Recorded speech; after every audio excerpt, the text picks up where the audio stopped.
everyone, and welcome to the Wrestling Experience, and welcome to the show. Welcome to the Raw Go Home show for the Night of Champions. We've got a lot to discuss here tonight on the Wrestling Experience, and here we go. Now with the hottest show in the universe, the Wrestling Experience, with your host, Earl Cole. Acknowledge me. Coming at you with all the dope shit, freshest WWE content, and also the AEW. You are now watching The Experience, the Wrestling Experience. Now with your host, Earl Cole.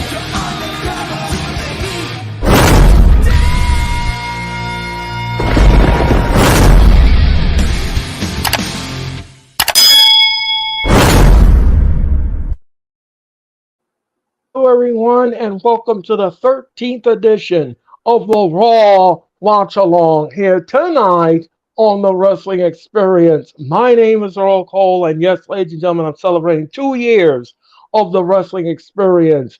Tonight, ladies and gentlemen, we're going to give you Monday Night Raw. Monday Night Raw tonight is the go-home show for the Night of Champions. But before we begin tonight's festivities, first we're going to talk about Liv Morgan and Dakota Kai injury updates. And it's not good news, ladies and gentlemen, at all. It's really not good news. And tonight I have to retract a story that I broke this past weekend. And of course, ladies and gentlemen, I have to apologize to the audience. So we're going to discuss that and so much more. But before we get to all of that, I have to introduce you to my co-pilot. Ladies and gentlemen, he is my ride or die. He is here with me each and every Monday night. He is a passionate wrestling fan, a passionate sports fan, and of course, ladies and gentlemen, he is nothing short of sensational. Ladies and gentlemen, please have him the one and the only, the incomparable Mr. Jeffrey Turner. Jeffrey, welcome to the Raw Watch Along. How you guys doing today? And by the way, are we going to get our answer? Are we going to get our answer, ladies and gentlemen? Is it going to finally be the night on that banner? Are we finally going to get our answer? Or are we still going to be sitting here like idiots wondering why this all started? But either way, thank you guys all for being here for the Monday Night Raw Watch Along on the Go Home show. And just remember, this is just the beginning on what it's going to be a very, very busy week in the world of wrestling, starting tonight and throughout until next week. Yeah, and that is true, ladies and gentlemen, because this is the kickoff to Memorial Day weekend, and we hope everyone will have a safe one. Ladies and gentlemen, before we begin, I have to say something to our audience. This past Saturday afternoon, a story broke courtesy of Fightful. Fightful Select says that Randy Orton was supposed to return to Monday Night Raw. Now, I had picked up on the story and I says, oh, this is some juicy news. This is juicy. This is great. Apparently, ladies and gentlemen, that was a false story. I had reached out to Fightful and I asked them if this story was credible. Fightful never responded to my Twitter. So I put two and two together and I surmised that Fightful did not put out this article. So, therefore, Randy Orton is not going to be on Raw tonight. He's not returning to Raw. And I do apologize for everybody who was upset with me and who told me on Twitter I keep putting out false reports. I don't put out false reports, ladies and gentlemen. What I do is I read the article and I try to get as much as information as possible so I can put it out there for everybody to read so that you could make up your own opinion about the article. Again, like I said before, I said again, I deeply apologize if I've offended anyone or if anyone was mad with me because I put it on Twitter. And again, like I said, I'm just a messenger. I did not know that this article was fake. I didn't know it was fake. It said it came from Fightful. So what do I know? What do I know? So next time I see an article, I will investigate it like I do every article. So again, ladies and gentlemen, I hope that you forgive me. I hope you forgive my apology, and I hope that we can move on from this. So therefore, that is one thing. Another thing that happened, ladies and gentlemen, another thing that happened. Well, this is from comicbook.com, and of course, it's from Dave Meltzer also. Dave Meltzer reported that Dakota Kai had successful shoulder surgery this past week, and she's going to be on the shelf indefinitely. So Dakota Kai is out of action for the foreseeable I mean future. to correct you real quickly, Earl. It was actually a torn ACL that she suffered Oh, in a that. torn ACL. I'm I think you're sorry. thinking about Liv Morgan. She was the one Right. that had the shoulder issue. Yeah. Now, Liv Morgan, ladies and thank you, Jeffrey, for that correction. No, no problem. Um, um, Liv Morgan, ladies and gentlemen, is also injured, and it looks like she's heading for the shelf. She's heading for the knife as well. So it looks like both ladies. It looks like both ladies will be out of action for the foreseeable future, Mhm. which means that the women's tag team belts will have to have been vacated. So now we're going to be guaranteed brand new women's tag team champions. Now Raquel Rodriguez is part of this thing, but the question that I have is who's her going to be her new partner? Who's going to be her new partner? That's a good question, and I wanted to know. And are they just going to give it to Raquel and her new partner and keep it within the house? Or are we going to get something new and something fresh and get new ladies to become the tag team champions? That is something that we need to expound upon and we need to take to look at. Um, Another thing that's going on in the world of wrestling, ladies and gentlemen, apparently the fans are souring on the Cody Rhodes storyline. I Apparently, wonder why. the audience right now, ladies, according to comicbook.com, are starting to turn off on the storyline. And why is this happening? Is because the WWE shot themselves in the foot. They should have let Cody Rhodes won the title at WrestleMania. Mhm. Now, if Cody Rhodes wins the title, now if he wins the title, it won't have that same prestige or that wow factor that it should have had at WrestleMania. So now the audience is going to be souring on this. And I don't know about you, but I think the WWE did a disservice here to Cody Rhodes. And it is because of Mr. McMahon. Now, I had said this before, and I'll say this again, ladies and gentlemen. Mr. McMahon does not respect Mr. Cody Rhodes. He has done everything in his power to make sure that this man does not touch those titles. But what Mr. McMahon is failing to realize is that you're turning off the fan base of the storyline when you keep putting things in there and then you don't explain why is this connecting the dots. So we have a major problem here. We have a huge mess and it needs a Mhm. mop. Mhm. It needs a mop. And I'm not sure how we're going to clean this mess up and how we're going to turn the audience around to get invested in in the storyline. So, Jeffrey, what do you make of all of this? Well, first, let me just say hello to everybody in the chat. Rick, Joe, how are you guys doing? We talked about that a little bit earlier about the Randy Orton situation. Big Boy Facts, Johnny TV, how are you doing today? No Mets, no Nets, no Jets. Your generosity is just absolutely out of this world, man. Thank you for the $1.99 super chat. Appreciate it sincerely. You didn't have to do that, but thank you. Happy anniversary. Happy Monday. What's going on, fellas? Hope you had a blessed weekend and you had a fantastic Monday. Raphael and Mitch, how you guys doing today? Raphael and Mitch, how are you guys? How's everybody doing in the chat? And thank you for joining us. And now, ladies and gentlemen, Monday Night Raw is Sarah? on the air. I think Cody Rhodes storyline against Brock Lesnar. Once again, I see deja vu for John Cena back on 2012. Yeah, it is. But first, real quickly, I know Raw starting, Earl, but I'll get to like the. I'll talk about first the Dakota Kai and Liv Morgan. Uh-oh. Cody Rhodes was attacked today by Brock Lesnar. Lesnar now just threw Cody Rhodes backstage like a rag doll, and now he's putting his foot on Cody Rhodes' throat, and he just beating the stew. He is beating the stew, Jeffrey, out of Cody Rhodes. Oh!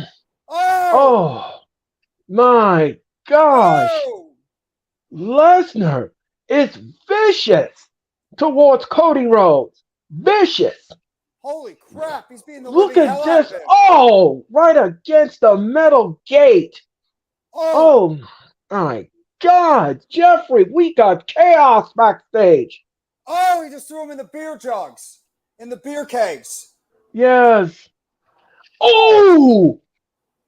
Oh, no. He took the keg of beer and he smashed it on Cody Rhodes' arm.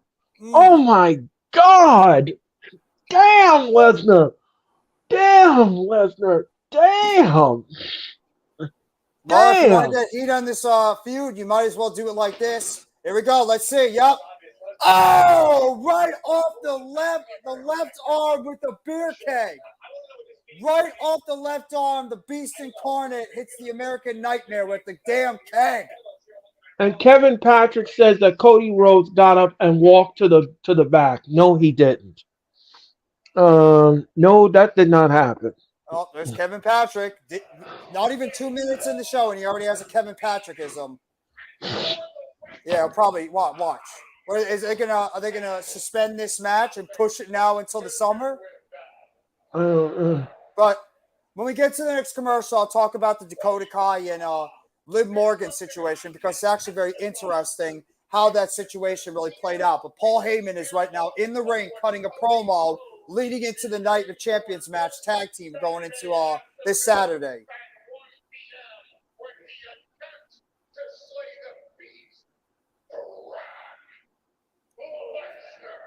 When he attempts to slay the beast, Brock Lesnar. Why the hell is he talking about Brock Lesnar? I have no idea.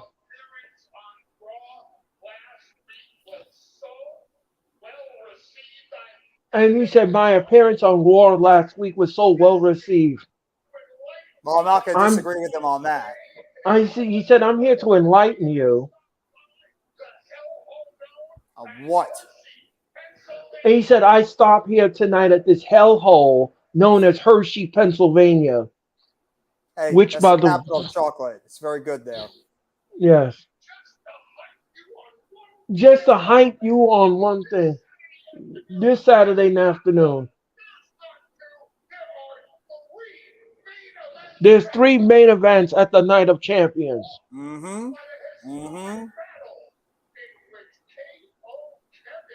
KO Kevin Owens. That miserable rat bastard Sami Zayn.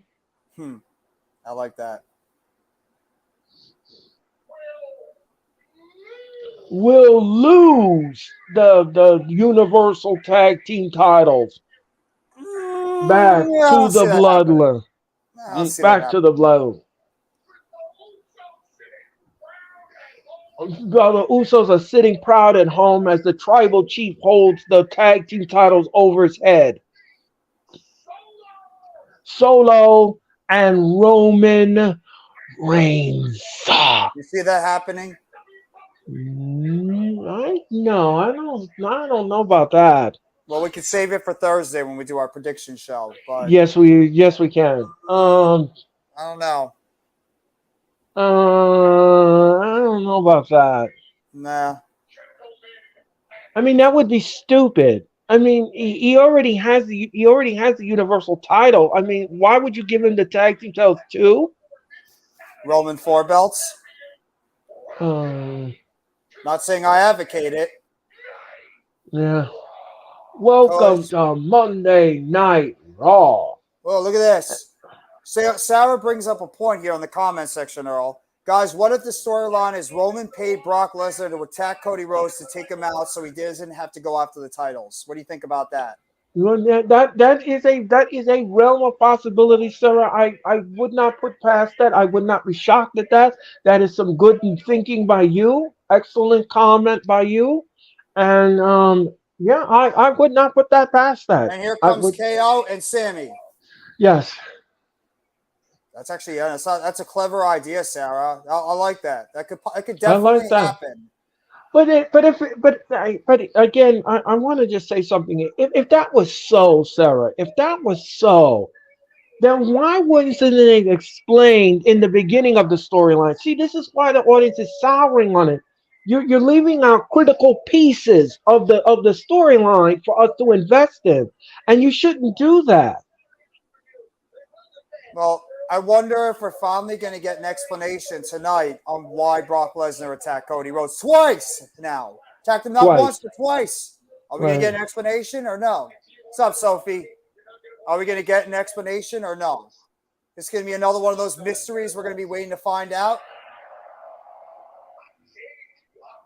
I gave you opportunity. This happened last Friday on SmackDown, and then the Usos attacked Zayn and Owens, and Roman was not happy about this. Do you now? Let me ask you something, Jeffrey. Do you think that Solo Sequoia would turn on Roman in the match? Not during the match. I see them playing that off more towards the summer and the fall, and I could see some type of matchup happening either around WrestleMania 30, WrestleMania 40, or etc. Yeah, Okay. we talked about that a little bit before, Dakota. I'm going to talk a little bit more in depth about the Dakota Kai and Liv Morgan injury issues and how ironically it actually happened literally in the same match. And Dakota Kai got injured trying to protect Liv Morgan when she was already injured. So I'll talk about that a Yeah. little bit more. Right. Um, Triple main event this Saturday afternoon. By the way, ladies and gentlemen, just to let everybody know, on the Night of Champions, we will be on the air at 12:40. Remember that's Mm-hmm. 12:40. Join us for the Night of Champions this Saturday afternoon.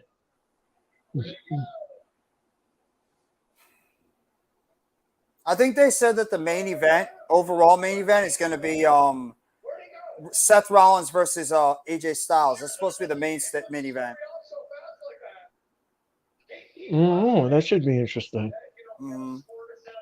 Yeah, she is. So is Tegan Knox. Both of them have not had the best of luck when it comes to injuries. No. Um, we're going to be discussing the Night of Champions this Thursday on the Wrestling Experience. Ladies and gentlemen. Me, Jeffrey, and Mitch, we will discuss our predictions for the matches this Saturday, this Thursday, excuse me. So tune in for that. Even these guys, I don't know why, but it feels like Sammy and KO feel a little bit off recently too. They Yeah, just don't have because the same. they've lost their luster. Yeah. Actually, I have a news story I'll break about Tegan Knox that you're going to want to hear. Feels like it sounds like Tegan Knox is going to be making her return on Monday Night Raw very soon. Oh, So I'll okay. break a Well, story about her, and I'll talk about some of the other news about the ladies. right. Now he's talking about Alpha and Sika. Kevin Owens is our victory at Night of Champions over Solo Roman Reigns to Alpha and Sika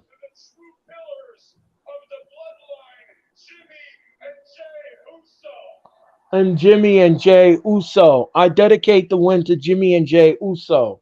Hmm. That's interesting.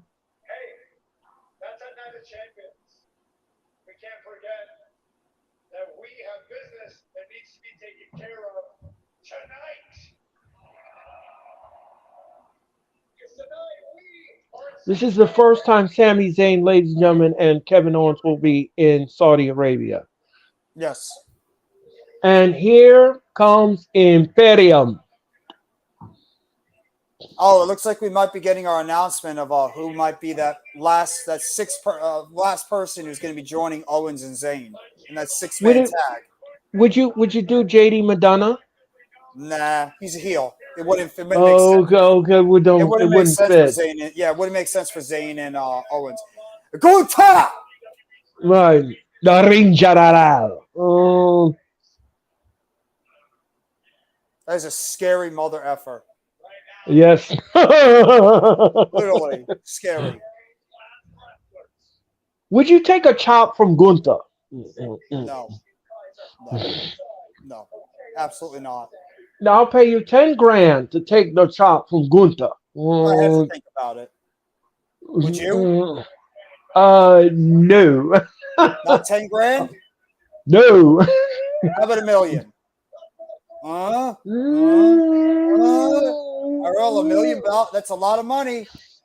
You know what? Okay. You can fix your chest. Just get some ice, let it heal up.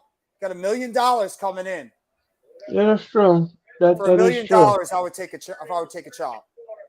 All right. So it looks like Riddle is going to be the third man for Zayn and Owens. Okay. Well, that was very anticlimactic. That's who I thought would it be originally. Uh-oh. And here's the third man of our group from Philly Sports Podcast. He was boycotting the WWE, but he got the itch right back, and he's back with us. Oh, what a high knee. Is Tyler. How you doing, Tyler? Doing good, brother. Hey, Tyler, how are you tonight? I'm good. Excellent. Nice to see you, my friend. Nice to see you too, guys. I think about it, Sarah. Okay, so we have a match, ladies and gentlemen, and the match is official. It will be Kevin Owens, Sami Zayn, and Riddle taking on the Imperium here tonight on Monday Night Raw. Sarah says, "What's going on, Tyler?" Hi, Sarah. How you doing? But tonight. I'm sorry. Go ahead, Jeffrey. I'm sorry. I was just going to talk about what an ass. He just made fun of Gunther with the pose. Right. This is the news that broke about the about the women's injury, and unfortunately for WWE, it has been extremely bad luck for the women's division in WWE as of late. But what the news broke today, unfortunately, it's not the best news that we heard. Liv Morgan, unfortunately, sounds like that she's going to be going under the knife after sustaining a shoulder injury, not this past Friday, but the Friday before, during that tag team women's match against Damage Control, where she suffered a shoulder injury on a move that was taken to her in the ring, as well as, ironically, Dakota Kai, who was trying to protect Liv Morgan after she noticed Morgan was injured. She ended up injuring her knee, and unfortunately, Dakota Kai ended up suffering a torn ACL during that matchup. So you had both Dakota Kai and Liv Morgan suffering major injuries during that women's matchup last week. And then Dakota Kai is going to be going under the knife on May 23rd. So she's going to be having surgery tomorrow on her knee, on her ACL. I believe this is her second or third time she's had an ACL injury. So she's This is the third. Third time for her. And then Liv Morgan is going to be having shoulder surgery on her shoulder. So that's going to be a big blow. Two major blows to women's division. It's unfortunate that happened. Hopefully it's a speedy recovery. You're probably not going to be seeing Dakota Kai until at least early 2024, maybe around Royal Rumble, around WrestleMania time. As for Liv Morgan, depending on how long her injury recovery is, we'll see about that. And real quickly, WWE broke the news earlier on today that the WWE does have plans on potential push for Tegan Nox. I repeat, Tegan Nox will get featured more on WWE Monday Night Raw after the Night of Champions pay-per-view. And obviously, with WWE needing to try to get some more women on this division to try to showcase them more, this is going to be an opportunity for Tegan Nox, who is also another one of those women that has not had the best of luck in terms of injuries. She is now going to get her chance to go out there and see if she can get over with the crowd. So that's just your latest news. Unfortunate injury news with Liv Morgan and Dakota Kai, and news surrounding Tegan Nox and her return to television after Night of Champions on Monday Night Raw. Go ahead, guys. Ladies and gentlemen, Monday Night Raw is in commercial, And the next match we're going to get tonight on the menu will be Bronson Reed taking on Ricochet. Ricochet and Bronson Reed next here on Monday Night Raw. And we want to thank you all for joining us here tonight for the Wrestling Experience presents the Raw Watch Along. My name is Earl Cole. That is Jeffrey Turner. That is Tyler. And let's, ladies and gentlemen, please subscribe to all our channels. We greatly appreciate it. And hit that like button. Hit the like button on my channel. Hit the like button on Jeffrey's channel. Hit the like button on Tyler's channel. We greatly appreciate it. And subscribe, subscribe, subscribe. We greatly appreciate it. And we hope that you had a great Monday morning, Monday afternoon, and Monday evening as we entertain you here on Monday Night Raw Watch Along. Thank you very much. And the Wrestling Experience returns this Thursday night for the prediction show. And we're going to be predicting the Night of Champions, and we're going to be predicting Double or Nothing. That's all happening this Thursday night on the mothership on the Wrestling Experience, which celebrates 2 years here on the Horn Sports Network and the Philly Sports Network and all networks in between. And, of course, don't forget, we will return with the Night of Champions. We will return with the Night of Champions this Saturday afternoon at 12:40.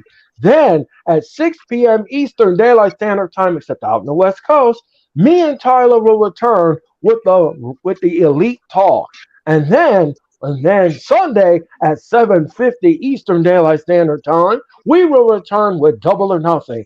And right now, the match card looks like it's up to 9 matches. We're up to 9 matches. But Tony Khan says today we're going to get a total of 13 matches. So don't forget, that is Double or Nothing this Sunday night on pay-per-view. We're going to be here for a while. And also another thing, this Thursday at 7 o'clock is going to be the return of the It's Roomy podcast. We got a lot for you guys this coming week between me and Earl here.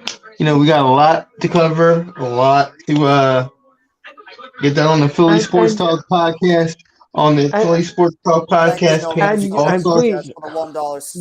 And please support that it's real, and please support It's the Real podcast. It is a good show. It is a great show, and I don't mind spreading the wealth with my audience. I don't mind spreading the wealth. I don't mind either. So please, I urge you guys, if you want more variety with your wrestling shows, go over my boy over here and watch his Wrestling Experience.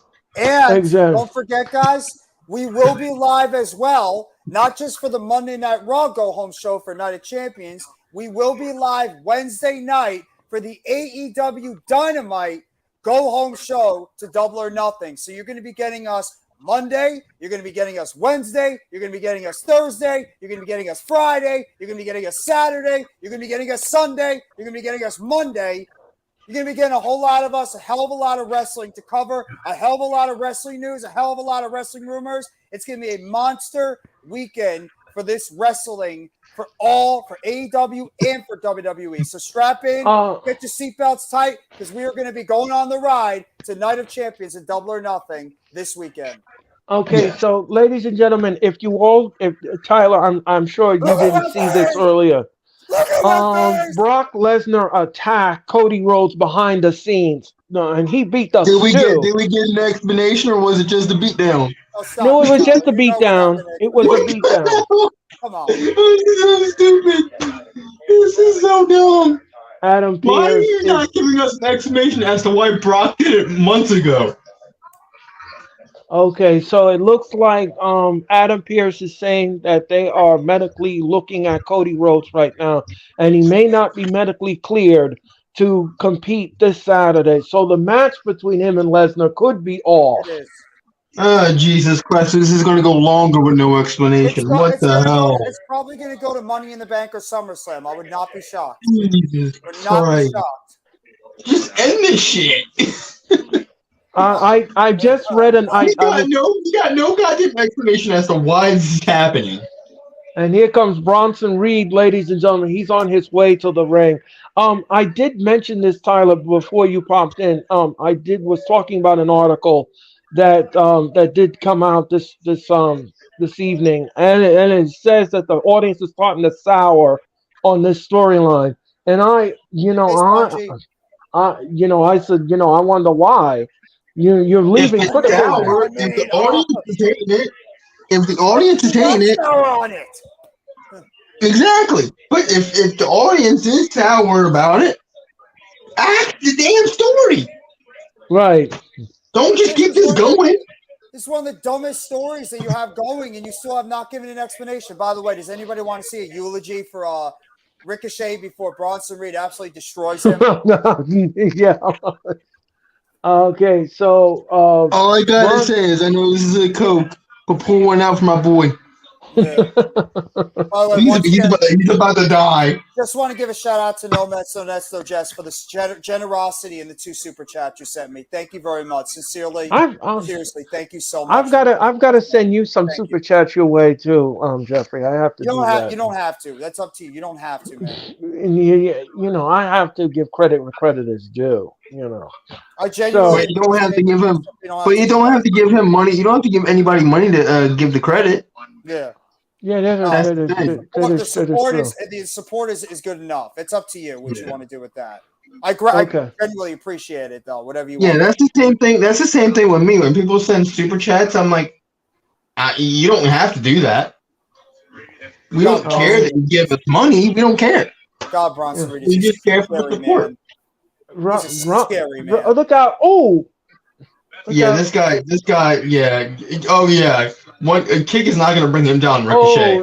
Oh, Ricochet now kicking Bronson Reed in the leg, and Bronson Reed now Like that just was got going to do anything. Yo, what up, Randy? Oh, he kicked him in the back of the leg. Hey, Randy, how are you? Hit that like button. Bro, stay safe. I don't know if you heard about it, Earl and Tyler, but it's not very good right now going on in Canada. So we got to wish our boy Randy to be safe up there. I don't know if you heard about the recent wildfires that have been going on in Canada. Oh yeah, be safe out there. Prayers for you, Randy, man. Yeah, what's going on up there? That's terrible, and I hope that you're okay, man.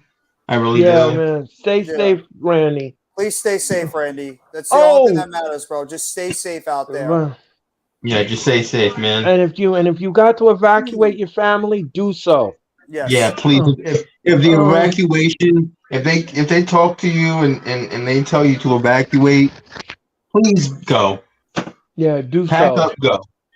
Yep. Thank you, Nomad. See, look, I can't. The generosity. I swear. I don't even. I've never even mentioned the word super chat all night, and he's already sent me 3. Thank you, Nomad. That's awesome. Generosity from you people. What a nasty shoulder block. How great of a person you are. Genuinely. Thank you, No Mets, No Nets, No Jets. And you deserve it, Jeffrey. You deserve it. Thank you.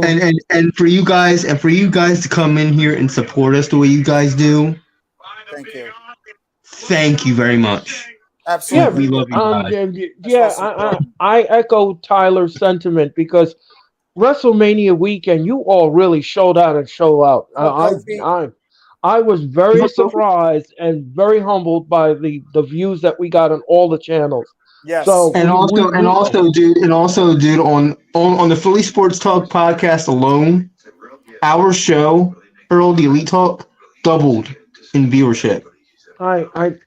We went from like 20 something to 48. You guys are amazing with the support that you guys have given us and all.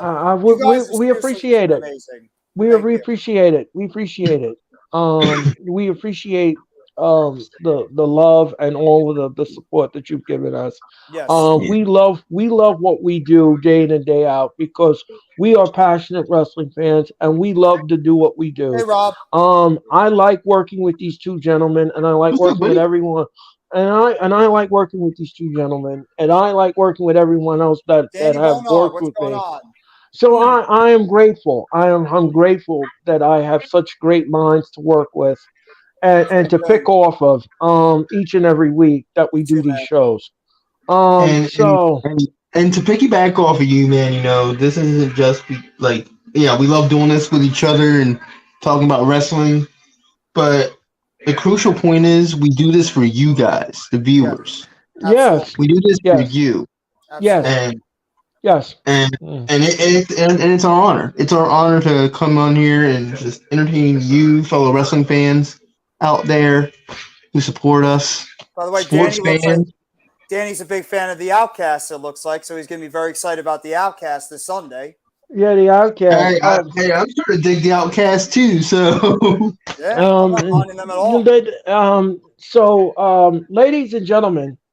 Ladies and gentlemen, we want to again thank you so much. By the way, ladies and gentlemen, I just want to thank everyone who blew up my anniversary show this past Thursday. oh yeah, that was live, bro. 100 and something views. I want to thank you again Yeah, bro. for doing that. Thank you for doing that. I greatly appreciate it. We had so much fun on that show. I want to again thank Tyler. I want to again thank Jeffrey, and I want to thank Mitch, and I want to thank Robert for doing what you did. And thank you so much for coming and gracing on the mothership. We had a lot of fun this past Thursday night, that was and a blast, we're going to do it again. We're going to do it again this Thursday night when we do it again. And by the way, ladies and gentlemen, just to make this announcement, on June the 1st, Jeffrey will return to the wrestling experience because we're going to rewind. We're going to rewind the Night of Champions, and we're going to rewind Double or Nothing, and we're going to give you our final thoughts. So it's going to be it's going to be fun. I got that's gonna be a great show, dude. It's going to be off the chain. We've got a whopping four. Four hardcore matches. That's gonna be fun. Oh, hey, Earl, what a Earl, yes. You think somebody's going to get really badly injured on Sunday in that Anarchy and Arena match? Oh, I wouldn't put it past it. I wouldn't put it past it. Goosebumps. Oh, by the way, ladies and gentlemen, I'm glad that we talked about Double or Nothing. Today, Tony Khan made an agreement with the Dish Network, and now they have decided that they will show Double or Nothing this Sunday. So if you are a Dish subscriber, you can watch Double or Nothing on the Dish Network. All you have to do is call 1-800-333-DISH, and you can be part of the Dish Network and Double or Nothing this coming Sunday night. Now let's get back to the action. And Bronson Reed now and Ricochet with a high knee to Bronson Reed. Oh, a super kick to Bronson Reed, but he's not going down. Bronson Reed is not going down at all. Ricochet says, "What do I have to do?" And Bronson, another super kick, and now Bronson Reed goes down, backflip, and one. No, only a one count. He only gets a one. Oh, what a splash! Swat away a fly. Yeah. Bronson Reed now is doing his inner Undertaker, and he wants to choke slam Ricochet. God. Oh, he just pissed him off on that one. And then Ricochet is and he swatted the kick. Ricochet's kick just got swatted. Bronson Reed now clothesline Ricochet over the top rope. That was an ugly looking moonsault by Ricochet. It looked like he missed him on that one. He overshot it. He overshot it. Oh, what a drop. It wasn't a complete overshot, but he overshot it. Yeah, right. It's like he hit him a little bit with the face instead of actually getting his body on that one. No, what he actually did was he hit his chin against his armpit. Yeah. So that he did. Yeah, that's exactly what happened. My God! He sold that perfectly. Yes, he did. No way. Bronson Reed sold that so nice. That kick right to the face. Oh, and he slashed. That was nice. I think this is nice sell. Yeah. He sold it like he was seeing stars. Yep, I like the far look on his face. Bronson Reed now is going up to the top rope. Is he going to hit the tsunami? And that's it. 1, 2, 3. That's the move I would never. That's a Where's move the I would match? never take. Oh, what a Ever. nice power slam. Yeah, I don't know. I don't know if I take a tsunami. Where would you I'm not taking a tsunami do it? ever. Would you do it for Every bone would Would be you do it for $1,000? if it pays for my medical bills, Higher, higher, even though I got higher. insurance. Raise the stakes. Raise the stakes. They're just gonna tell you, Tyler, just lay down there and just take it. Oh, Yeah, okay. lay down and have every bone in your body Oh, broken. raise the stakes, and then I'll think about it. Raise those stakes, man. 1,000 ain't enough, man. You got to bring it higher than 1,000. Yo, give me What about 50 down. 1,000? What about 50 thou. 1,000? What about 1,600? No, 50 thou. 1,600. Yeah, well, You went up a little bit. You need to go I higher, did go up a bro. little bit. I Oh, did you go gotta up a little. higher than What, that. a few $100? A few $100? Higher than that. Oh, You talking about going? No. I'm sorry. That was an amateur move. That was amateur. I'm sorry. Amateur. Yeah, that's amateur. That was completely amateur, dude. I'm sorry. I'm Well, sorry. I apologize. Hold on. Let me explain to you something, Earl. When we mean raising stakes, we go from 1,000 to 50,000 or maybe $1 million. Oh, But 1,600? Oh, that is terrifying. Look at that. Look at that face of Bronson Reed. That is frightening. I'm sorry. No. I'm sorry, If Tyler. he was staring at us, if he was staring at us like that, there is a high chance that we soil ourselves. No. I apologize. Hey, it's Apollo Crews. He lives. Oh! Apollo Crews is backstage now with Callie Kelly, and it looks like he and Dominic Mysterio have a match here tonight on Raw. By the way, what happened to that gimmick he had? Which one? Remember the gimmick? They axed it. They axed Oh, it. you mean? They axed it because it sucked. And when So a lot of- Dominic was his muscle. Yeah, that they axed it because a lot of fans thought it sucked. But we didn't even have to say it. We didn't have to say it. It did suck. Yeah, It made him look like it an was idiot. terrible. It was absolutely terrible. It made him look like a jackass. It did. Oh, she said she's gonna make her an example out of Natalia this Sunday, this Saturday afternoon. Speaking of things that need to be solved, WWE, why is the SmackDown Championship You don't interrupt. on Raw, You don't. and why is the Raw Championship on SmackDown? Are we going to get an answer? Earl, Tyler, Chad, why are the belts on the opposite brands? Hold on. Let me tweet. Yeah, why is that a thing? Why is that a thing where SmackDown champion is on Raw and the Raw champion's on SmackDown? No explanation. Nothing. There is no Like, explanation, you could and I have don't. you could have had, hold up. You could have at least I'm sorry. You could have at least made it a world heavyweight women's title and then the women's title. Right. That could have worked. But you have the Raw champion on SmackDown, SmackDown champion on Raw, confusing your fans. I guess we're not supposed to know. I guess it's a mystery. Why? We're supposed to be dumb. We're supposed to be dumb and not know anything. I swear, I don't understand. And it's so stupid. And the thing is that they think that we're dumb too. That's the point that we're trying to make. They think we're stupid, and we're not. No, because we don't forget anything. No, we don't. And I still want to know this. I really want to know this answer right now. Why did he attack him? I really want to know. I'm tired of not knowing why he didn't attack him. That's twice. Because look at this face. Look at this face. Look at this face. Look at this face.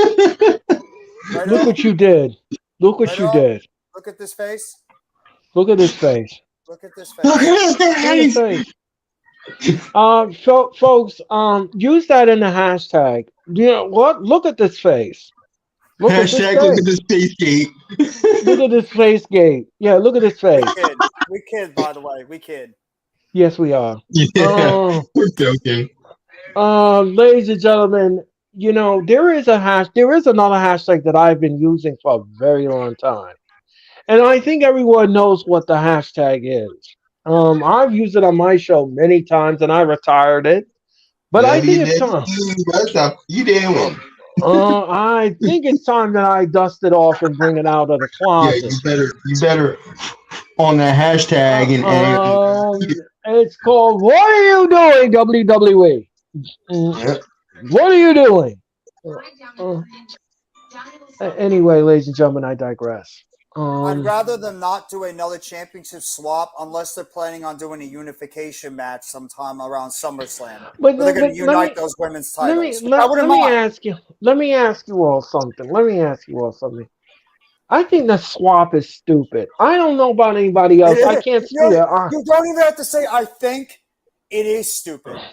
It is. I just it's just ridiculous. I just Remember they did that before with Becky and Charlotte? yes. I mean, Um, the I only way it can't. makes sense, Earl and Tyler in the chat, is if they're planning on doing a unification match sometime in the summer between Bianca and Rhea, and they will reunite, or you'll unite those women's. What the hell are they doing with this women's division, and why do we still have 2 tag team sets of titles on the main roster? Now let me ask you something. Let me ask you. Those NXT Women's Tag Team belts are they defended on NXT on Tuesday nights?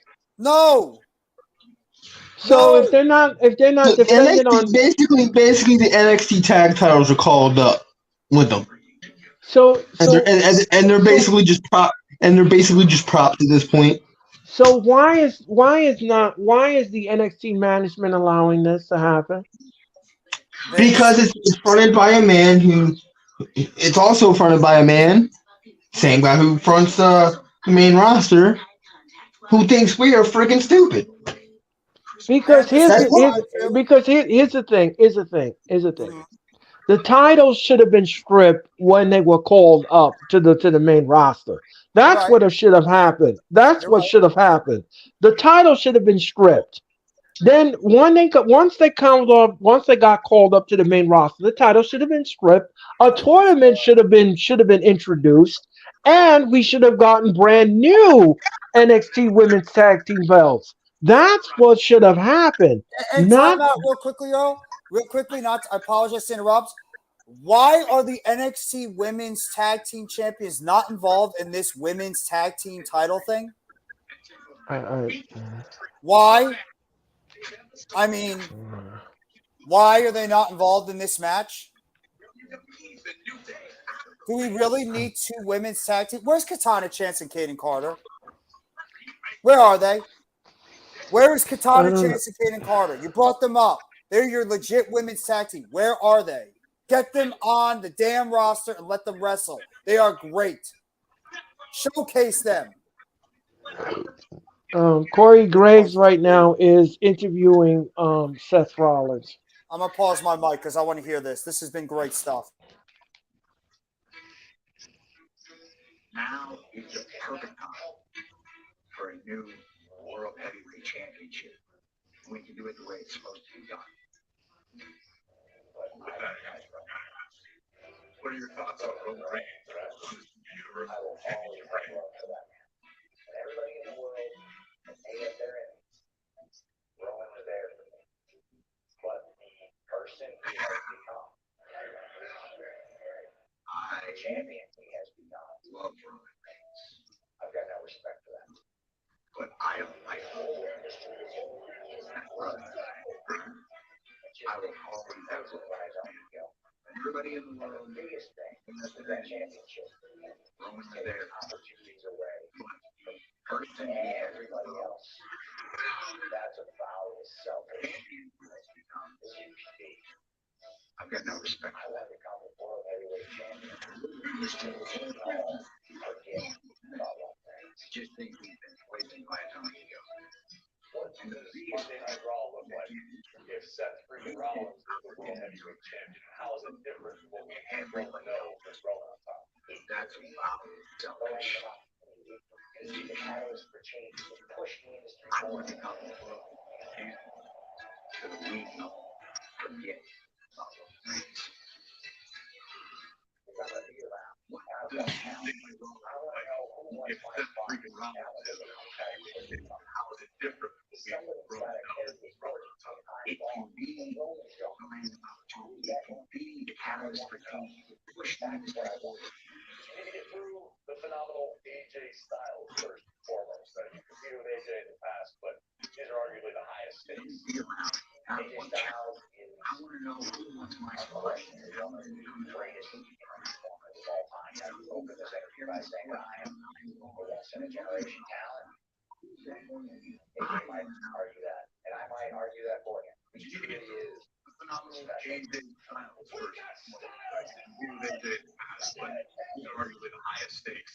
But AJ Styles and I have known this man for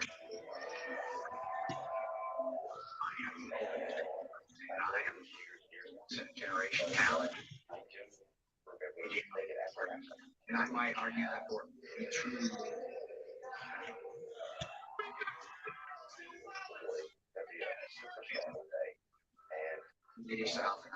I like what they've done here. I like what they've done here.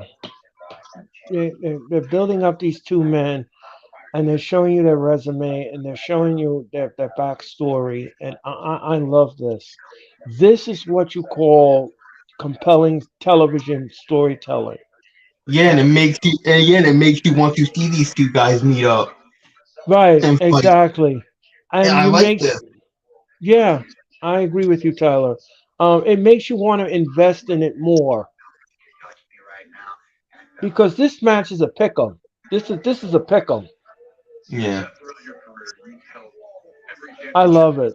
This was great. Great stuff by the WWE. Great stuff. Yeah, because he's facing a guy that he absolutely respects, and it's just awesome. Yeah, and I can't wait. I cannot wait.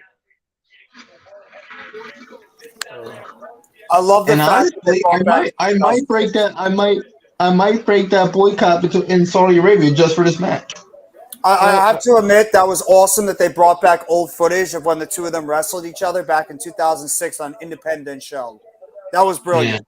That was brilliant. I think the whole thing has been brilliant. I mean, Brilliant. to do this package and to bring everyone invested in it. Mm-hmm. And I love the fact that Seth Rollins talked about who he wants to see carry that torch after eventually him and Roman leave. And he showed pictures of Shinsuke, Finn Balor, Gunther, Riddle, all these other guys on the Monday Night Raw roster, obviously previewing who they want to see take over when Rollins eventually moves on. So I love the fact they did that. Now we're talking about Monday Night Raw and Raw Talk, Damian Priest and Finn Balor going up against Shinsuke Nakamura here. A little bit of a combo backstage. It looks like Damian Priest wants to take on Shinsuke Nakamura. I would not be disappointed by that at all. That would be awesome.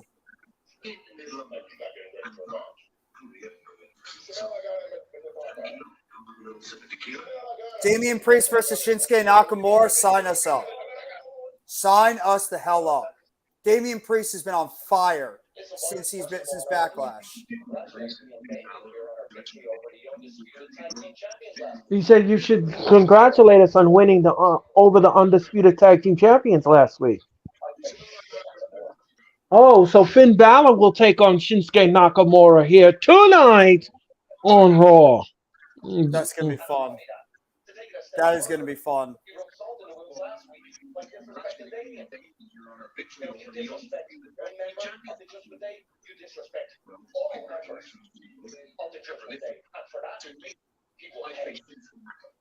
He's going to pay. Shinsuke Nakamura is going to pay.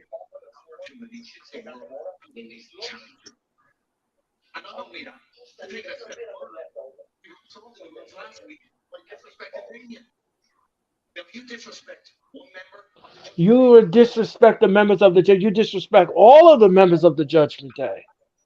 And he's going to mop the floor with Finn Balor.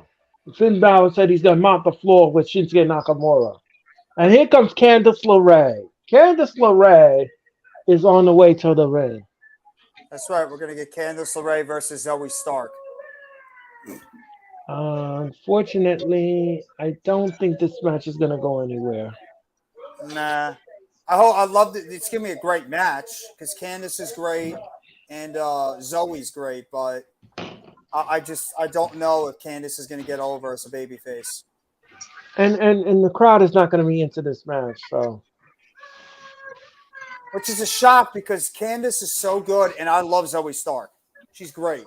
This should be a phenomenal match, but this is what you need to keep doing, unfortunately, is you need to keep putting these women out there, giving them a decent showcase, and putting them out there and seeing if eventually the crowd can get over with these women. That's what you need to see. You have no choice. This is what you need to do if you want to get this women's division over, is keep putting them out there and seeing if these women can get over with the crowds eventually. So I don't mind this. I don't mind it at all. Because they're both too good not to get in question, get over. right. Ladies and gentlemen, Raw is in commercial, and you are watching the Raw watch along here on the Hard Sports Network, Philly Sports Talk, and of course all sports in between. And ladies and gentlemen, please subscribe. Subscribe to all our channels. We greatly appreciate it, and hit the like button. Hit the like button on my channel. Hit the like button on Jeffrey's channel. Hit the like button on Tyler's channel. And please subscribe. And thank you so much for watching all of us here on Monday Night Raw. Just to let everybody know, we have some great content coming at your way. Great wrestling content. So we hope that you'll tune in for all of our shows and support us and subscribe and like and everything else in between. And I want to thank you all once again for giving me the best views on for last Thursday night's anniversary show. I greatly appreciate it. Thank you so much. I had a lot of fun with Tyler. I had a lot of fun with Jeffrey. I had a lot of fun with Mitch, and I had a lot of fun with Robert. It was absolutely great. And we're going to do it all over again this Thursday night when the wrestling experience, the mothership lands, and it picks up Jeffrey, and it will pick up Mitch, and we will predict the Night of Champions. We will predict Double or Nothing as well. So don't forget to tune into that. And of course, as Jeffrey brilliantly said, we will return to the streams this Wednesday night for the AEW Go Home Show. It will be Dynamite's Go Home Show. So don't forget that. Don't forget all of that. Sorry, I and just so had to much get rid of more. some troll that's telling you off, but don't worry about it. Go ahead, man. I don't know what was that, Jeffrey? Nah, some jerk was just trying to come in here and try to get a rise out of everybody, so I got rid of him. Don't worry about it. Continue what you were Okay. Screw the haters. Who cares? saying, Earl. Anyway, ladies and gentlemen, I want to get your guys' opinion on this. Apparently, they're saying the collision tickets are stagnant. They are starting to tail off. This isn't a good thing for AEW. What do you guys think? What should Tony Khan do at this point? Well, it's because of the whole situation with that CM Punk. They don't know if CM Punk is going to be available for this upcoming show because of the issues going on after the whole Ace Steel debacle. So right now, it's a question of what are we going to get? I mean, they're still trying to figure out if they're going to get in the United Center for the first episode of Collision because of CM Punk and this whole whatever it is. In fact, there's a lawsuit that they tried to put out there recently about this whole situation. I don't even know.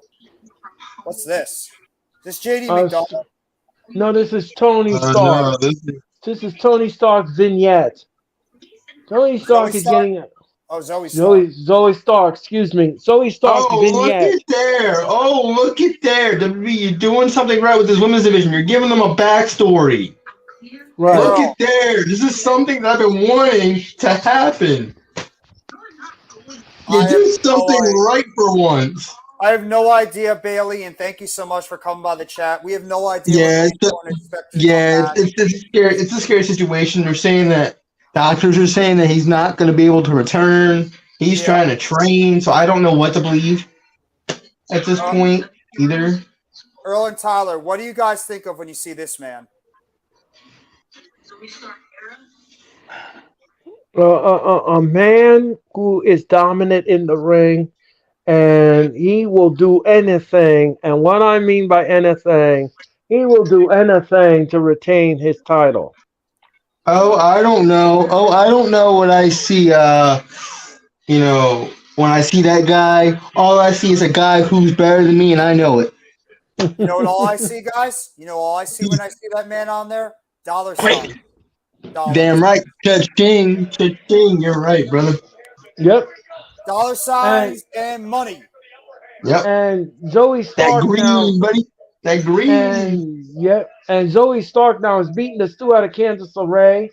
Candice LeRae whips to the rope. Zoe Stark is just insecure by Zoe You Stark. start with insecurity to start the match? Yeah. And Candice LeRae now has that fall away look to her. And some of the See, audience I like the fact that they did a vignette on her. I like that fact. Because this is something that they need to do with this women's division. Don't just call somebody up. Oh, remember her from NXT? Not everybody watches NXT. Oh, nice. She's beating the stew. She is beating the stew out of Candice LeRae and Zoe Stark. The audience now she came into that ring guns blazing. Nikki Cross is out there. Nikki Cross is trying to will on Candice LeRae. Nikki Cross now is in the ring, and she's trying to drum up the audience to participate with her. The audience is dead silent in this match. They're not interested. By the way, I have breaking news to announce. Apparently, Mitch just announced in the chat the Hardcore Sports Network has officially hit 600 subscribers. So, Mitch, thank you. Getting us 600 subs. Thank you, guys. Thank you. Thank you guys so much. Thank you guys. Thank you guys. Thank you very much. Oh, what a drop kick to Zoe Stark. Zoe Stark now is on the apron. Candice LeRae now is on the second rope, and she slashes Zoe. She's on fire. She is motoring. And look out, Nikki Cross now. Candice LeRae now. Nikki Cross now is touching Zoe. Look out. Oh. They take them both out, Zoe Starks did. Zoe Stark now is in the ring, and what is she going to do to Candice LeRae? Look out, the end is near, and bang! And that's it. 1, 2, 3. Zoe Stark wins. Yes, sir, Bob. And it looks like they're booking Candice LeRae and Nikki Cross as total joke. Unless they're trying to build them to a future feud. Honestly, I hope so. Because right now they look incredibly freaking stupid. I think if it wasn't for Nikki Cross, I think Candice LeRae would have had a better showing in this match. That was like 2 minutes, that match. Yes, it was.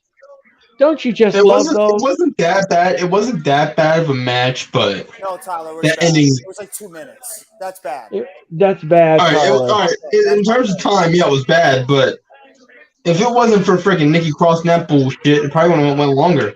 No, they're obviously playing up to some type of thing between Nikki Cross and Candice LeRae because the way going on with them. So, plus it's all about getting Zoe Stark to look really strong. But I don't like the fact that Candice looks like a loser right now. Yes, and she's booked as a jobber. I hate that fact too, man. You know, I wish Candice LeRae was booked better. I really do. Candice is way too good to be being booked like this. Yeah, it's atrocious. Hate it. It's atrocious.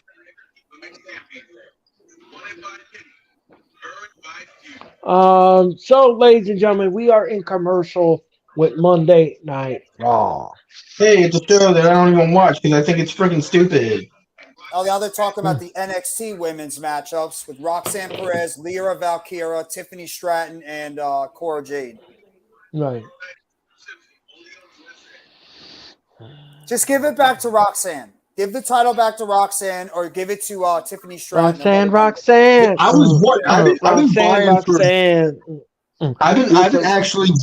been actually vying for Tiffany Stratton to get the title. Like she's actually improved a lot. Earl, I'm sorry, that was amateur. What? The break into your dance and singing that. Right, the dance, yeah. I'm sorry. I'm sorry. I was just, You're making some amateur moves tonight, brother. By the I'm way, so, ladies and gentlemen, if you want to hear Earl Cole curse, be sure to tune in to this Yeah. Sunday night for AEW Double or Nothing because there's He going to be a will lot of he moments will where Earl he will will curse. either say what the F or holy shit. Yes, because of John Moxley. yes. And what Tyler is referring to, ladies and gentlemen, is what happened at Revolution. Dude, Uh, let me explain. Go ahead, Tyler. Go ahead.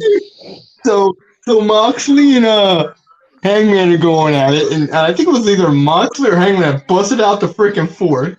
No, it was Moxley. It was Moxley. He starts stabbing the crap out of Hangman. This dude comes up, he goes, "What the fuck?" And I'm like, and then I go, "Wait, what happened?" I He mean, can goes, you blame him? He's stabbing him with a friggin' fork. "I don't blame him at all." You saw the I blood was- squirting out of his head. I was honestly proud of the guy for the reaction he got. He never cursed. That was disgusting. That was disturbing. That was disturbing. It was disturbing, and we're going to get it again this Sunday. And This guy just comes out and he says, "What the fuck?" I couldn't believe what I was watching. I could not. Okay, guys, you have to understand something. I did not. When he took the fork out of his shoe, and I said, "Well, he's not inviting him to Olive Garden." That is for sure. No, that is no. He said, "Skip the salad," and I don't feel like having some pasta. I'm just going right for the forehead and blood. Right. So yeah, he didn't bust out the fork and go, "Want to go to Olive Garden? They got unlimited breadsticks." Right. No.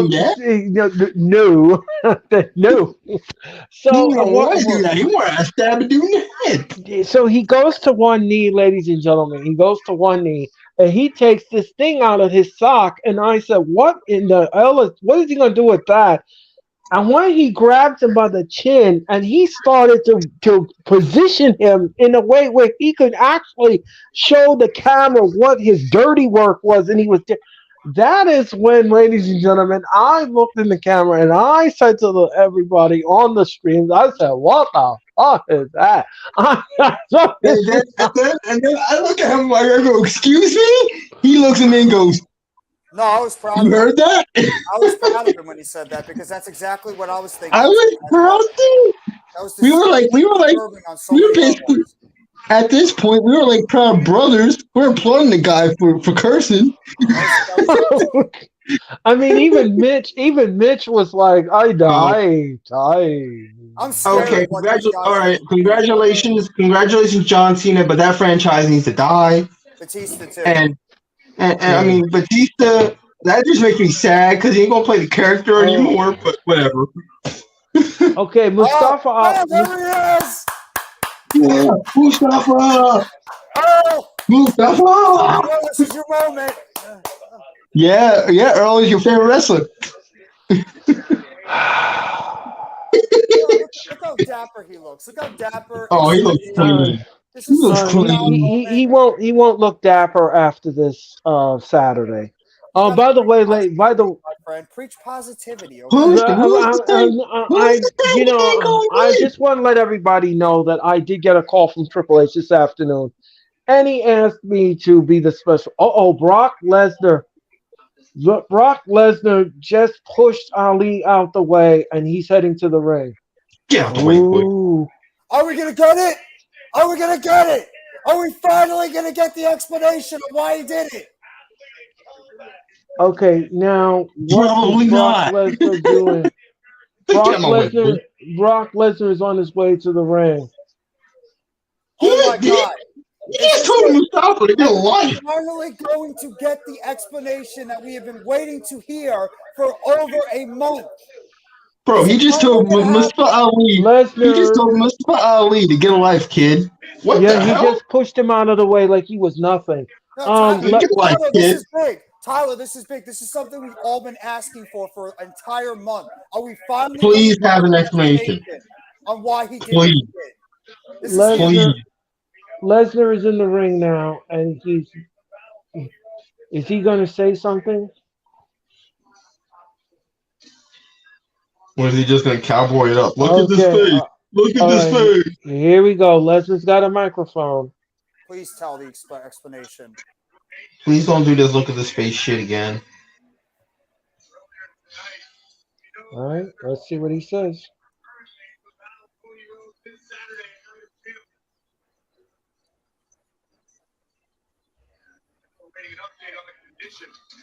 Lesnar is smiling. Is that a feather in his cap? The crowd is chanting Cody, Cody, Cody. I mean, they're not surprised they're chanting for Cody at this point. So Archie, what do you want to talk about?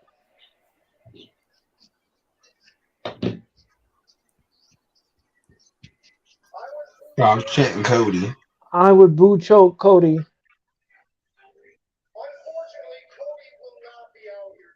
Unfortunately, Cody won't be out here tonight. Cody. Brock Lesnar. Cody won't be fighting Brock Lesnar at the Night of Champions this Saturday. Don't you worry. Brock Lesnar will not let you down.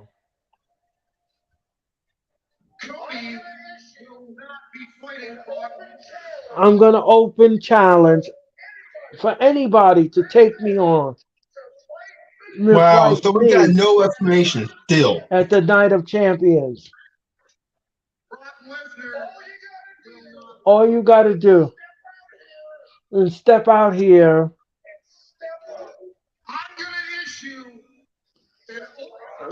Just step up and meet Brock Lesnar at the Night of Champions. Jesus Christ. It's segue to a mini feud that has nothing to do with the big feud, that has no explanation to it. Right. Jesus Christ, this is stupid. Uh-oh. Cody Rhodes' arm is in a sling, and he's coming down to Lesnar.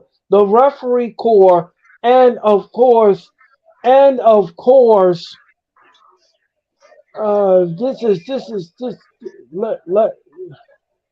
it looks like Cody Rhodes has a busted arm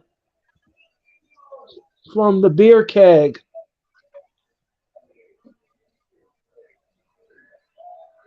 But Rhodes now is in the ring, and everyone is Don't get me wrong. I like that this is in fact a blood feud, but the problem is we don't have no explanation to this damn feud. He's gonna take the bandages off, and his tricep looks all. He can't even raise the arm, and he's Lesnar now. Lesnar is like a shark. He gets the Kimura lock on. He's gonna break the arm. He's gonna break his arm. He's gonna break his arm in the Kimura lock. That arm looks busted.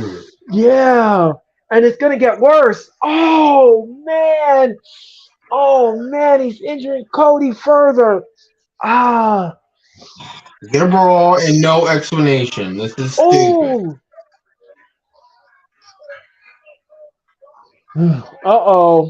I believe Cody is injured even more. This ain't good. And now Lesnar is stepping on the arm of Cody Rhodes, the injured arm. He stepped on it. He stepped on it. He stepped on it again. He destroyed that arm. Oh, is this a way to write him off television now? And now they're calling for the EMTs and everybody else. They're calling the Corps. Lesnar. By the way, he did the Brock face again. Remember the Brock face, guys? Remember the Brock face? He did the Brock face while he was trying to break his arm. Oh my God. So this is a way they're going to write Cody off television then. Yep. And we still have no explanation as to why this even freaking happened. Nope. We Nope. won't. Oh my God, this is so stupid.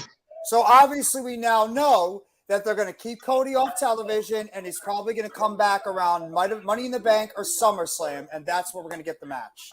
Great. None, And none we of, will still have zero explanation as to why this happened. unless the doctors do the MRI and reveal some significant damage, then he will be out of action indefinitely. The problem there is it's a kayfabe injury, so of course they're not gonna We were hoping find for an anything. explanation, but I guess I we're don't- got our hopes up. I don't know about that time. The way he was twisting the arm with that Kimura No, lock. yeah, the Kimura, that was a scripted move. He didn't break his arm or anything. Yeah, no, he's Ooh. fine. That's just fine. Oh. That was fine. And they would have had him work on his arm if it was a real injury. Well, yeah. That's just a way to write him on television, Earl. That's all it is. Again, like I. Hey, WWE, let me talk to you for a minute. Do you know what great movies and great TV shows have? An explanation to the plot, which is why the plot happened. It's only that simple. And What do you have? What do you have? Hold on. What do you have? What do you have for this story? Nothing. Nothing. No substance. No explanation as to why this is happening. Here, ladies and gentlemen. Here. Zero. Earl, Goose egg. Earl, look what our buddy DJ Storms has to say about this situation.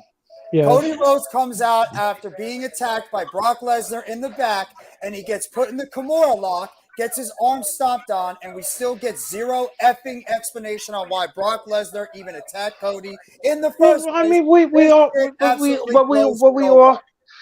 all said the same thing, Jeffrey. It's the same thing. We all collectively said the same thing, Jeffrey. Yeah. We all did. I mean, there's no explanation to this. There's keep nothing. adding a tail end to it. They keep adding more tail end to it. They add more tail end to it. But you keep adding There's things no to beginning. it. But this is literally a story. This is literally a storyline. You keep adding tail ends to things. But you don't have no attention to detail to it. That's the thing. When you watch a movie, the beginning part is also crucial for the explanation as to why the rest of the movie happens, or a TV show. The beginning part is crucial as to why the rest of TV shows happen. Here, and it's not, we don't have a beginning. We don't even have a beginning. We don't have the beginning. We don't have the end. We don't have the middle. We don't have anything. But then another thing that I don't. Here's the thing, Earl. We have a middle, and we have the middle. Hold on. Let me finish. I'm sorry. We have a middle. I apologize. We have a middle. We don't have an end. But here's the problem: we never have a beginning to this. We don't have a beginning. There's no explanation. Nothing. I don't have any more words to this storyline. I don't have any more thoughts on this storyline because this is pissing me off, and I don't. I'm raging over here. I mean, this is just absolutely ridiculous. This is lunacy. You keep adding elements to the storyline, but you don't explain the storyline from the beginning.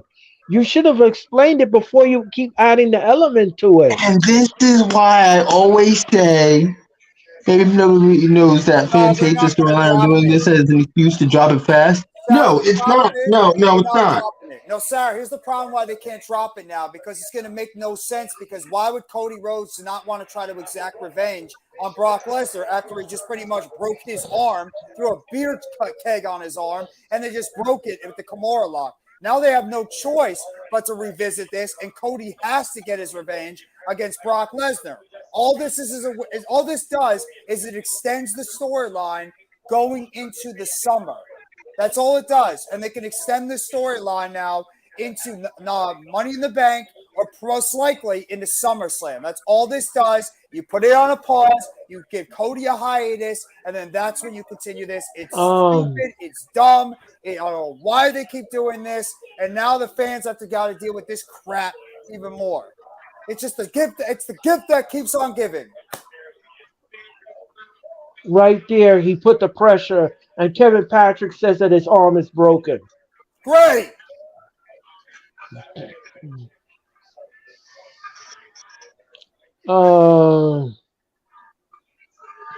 According to Kevin Patrick, the arm is broken. Money And Bank is on July 1st in the O2 Arena, but I think it's going to be and SummerSlam. it is sold out, by the way. And if you go by storyline, they're going to have to do storyline with him, quote unquote, breaking his arm.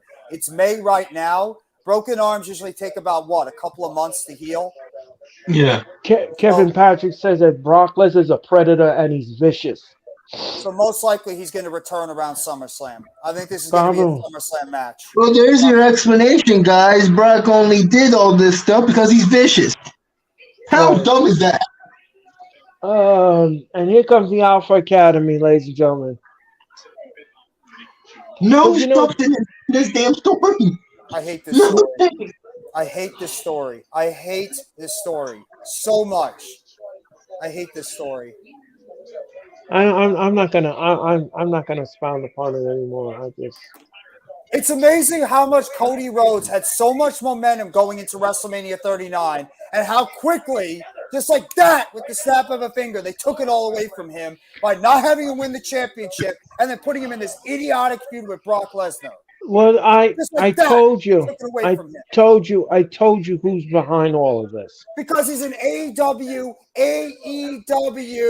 guy that they didn't want to win the WWE Championship. He's an AEW EVP, Triple H and Vince. Yes, Triple H too. They don't want to see an AEW guy win the championship because of infamous bone breaking, and also because of how much Vince doesn't like AEW. Because of what he doesn't like Cody Rhodes. He doesn't respect Cody Rhodes. I said that 1,000,001 times already. I've said it. Oh, great. Now we got to see the Maximum Male models. And, of course, the Viking Raiders are coming down to the ring to take on Otis and Chad Gable. We want to talk about two more relevant teams that should be right now competing for a tag team championship. Instead, you have Otis teaming with the Maximum Male models, and the Viking Raiders are dropping matches left and right. Right. I mean, are we serious here? These last few segments of this Raw have been disastrous.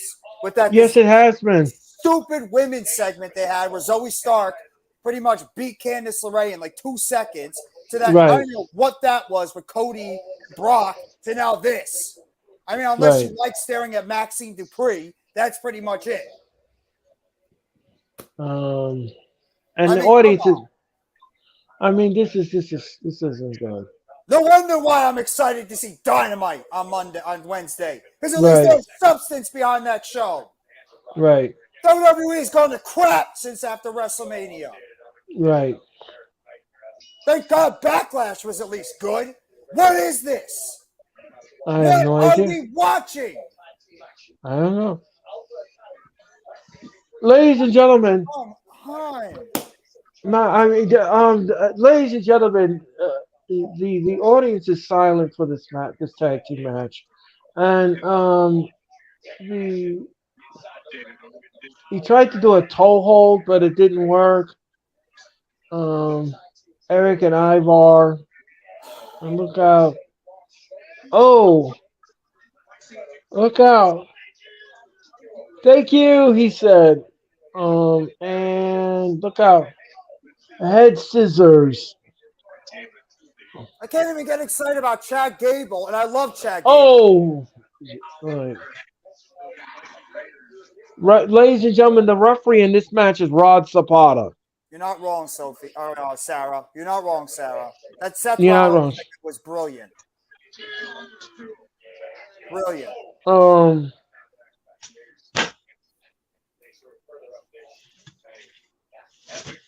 Look, and Eric and Ivar now are beating the stew. They are beating the stew out of Chad Gable. And it looks like they are just dissecting the Alpha Academy. This just feels like that Monday night, the WWE is just coasting on this Monday Night Raw, and once again, they're hoping their pay-per-view is going to sell itself. That's what it feels like. They're just like, oh, we don't care. We're going to let the pay-per-view sell itself, much like they did with Backlash, because that build sucked, and they just pretty much let the pay-per-view sell itself, and the pay-per-view, thank God, was great, much like Elimination Chamber. And I have to say, the AEW did the same thing. I will be getting on AEW this Wednesday, too, if they do the same crap on Dynamite. I will. Because I'm tired of the build of these shows being garbage and we don't get any substance on these shows. Right. The Night of Champions press conference is this Friday. I mean, come on. Are we serious here, guys? The crowd is not into this tag match at all. 1, 2, no. Can you blame them? Why should they care about the Alpha Academy and why should they care about the Viking Raiders? WWE is giving us no reason to believe in either of these teams, which is sad because both these teams are great. Great. There's only one man sitting at ringside and he's standing up and cheering. I don't know why, but Eric and Ivar are so good they should be going after a tag team championship right now. no, they want to book them in a comedic booth. I really hate being negative about this company. I really do. I hate being negative about WWE. I hate being negative too, Jeffrey, but look what we're being served. The match is going to be great because these two teams are awesome. And here comes the tag. Otis now is in the ring, and he's just beating up on Ivar. Eric comes in, and he gets the same thing with that back elbow. Look out. Whoa. Honestly, Ivar and Eric need to win this match. They need to win.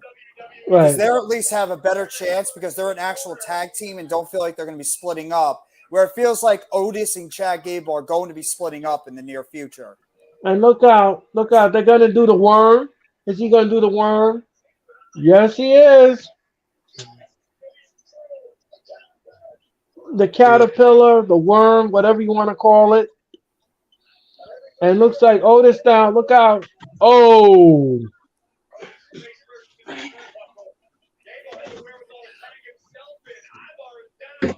Ivar now.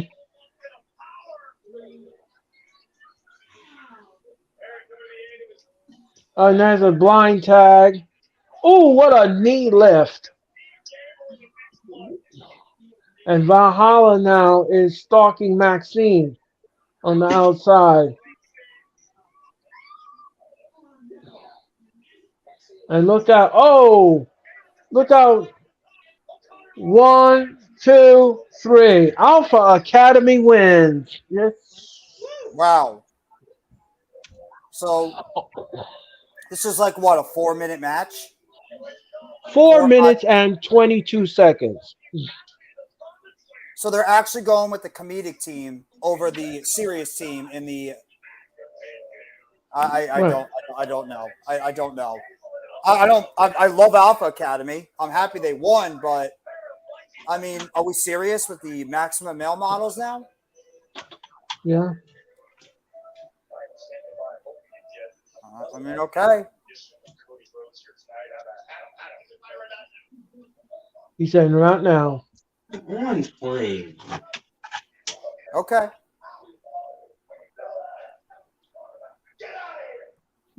Cody Rhodes says, get out of here. There's nothing to talk about. He just threw Adam Pearce out of his dressing room. And here comes Shinsuke Nakamura.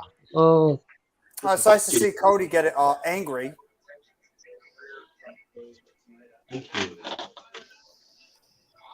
Oh, boy.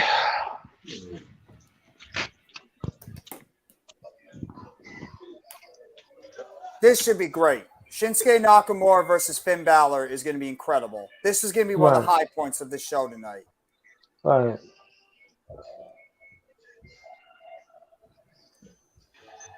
I mean, I don't know. I don't know. I really don't know anymore what to say. I don't know what to say anymore.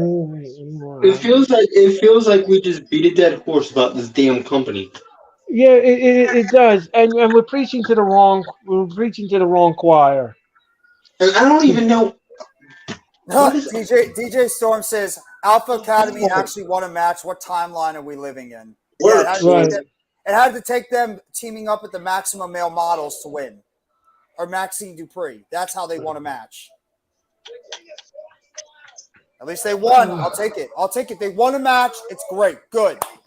I want to see them get built up more if you're going to take them seriously. Good.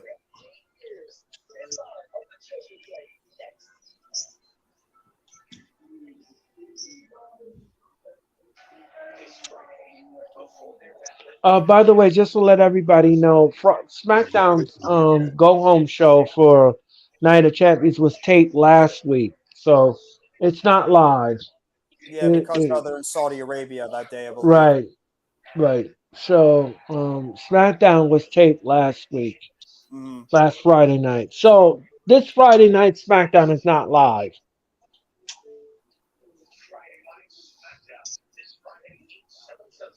I think they're doing the same. Are they doing the same thing with Raw? Isn't Raw going to be also taped? Well, no, tonight. No, not tonight. Next week's Raw because it's in Saudi Arabia, isn't it? No, I think next week's Raw will come back to the United States.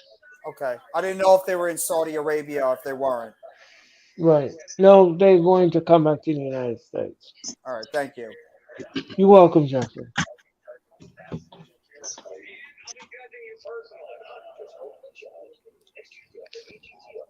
Anybody have any comments on that on this Monday Night Raw so far? I know like everybody in our chat left because they're like, oh, Raw sucks right now. We're gonna go do something else. I'm just frustrated with the whole process here and the thought process of and the lackluster attitude towards certain storylines.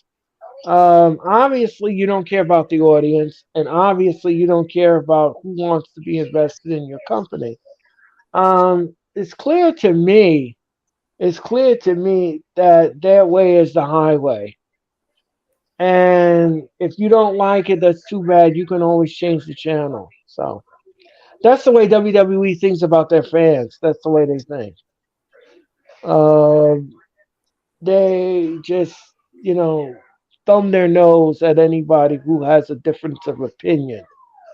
So they don't value their audience as much as they should, and then they ought to be. Tyler, are you thinking about going back on hiatus again from WWE?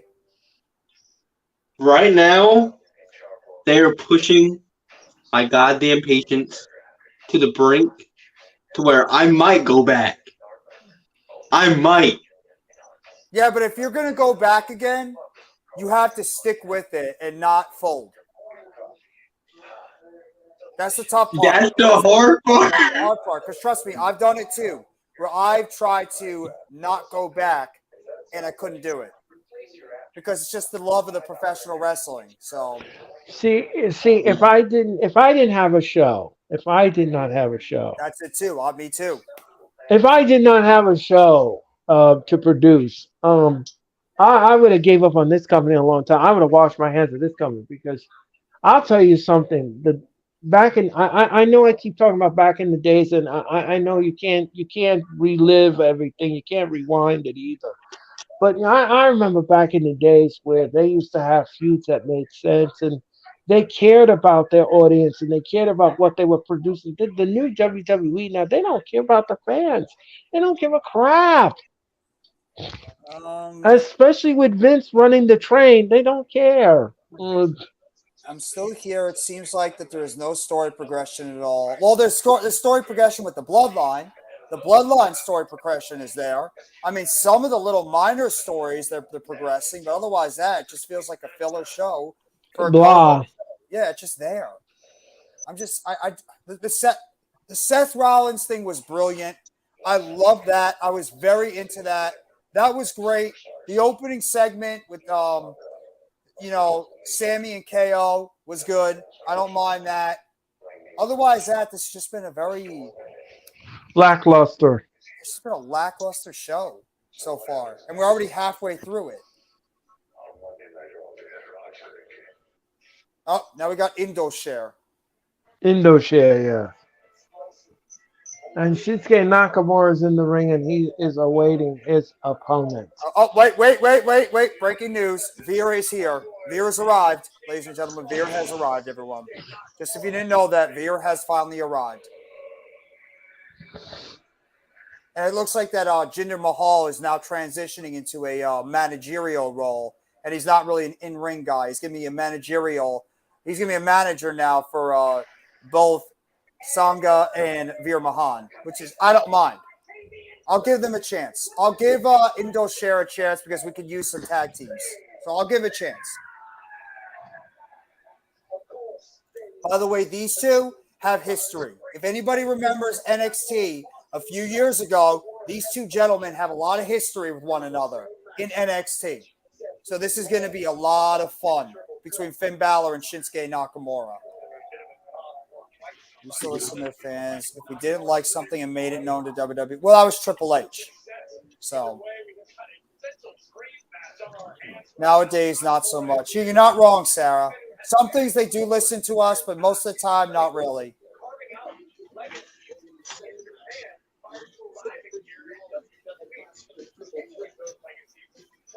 Nakamura right now is in the ring with Finn Balor.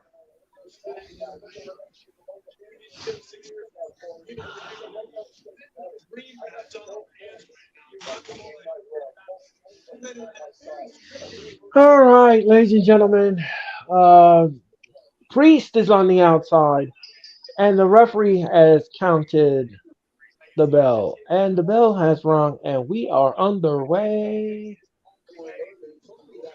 All I have to say, guys, is if I didn't do a show with you guys, that's all I got.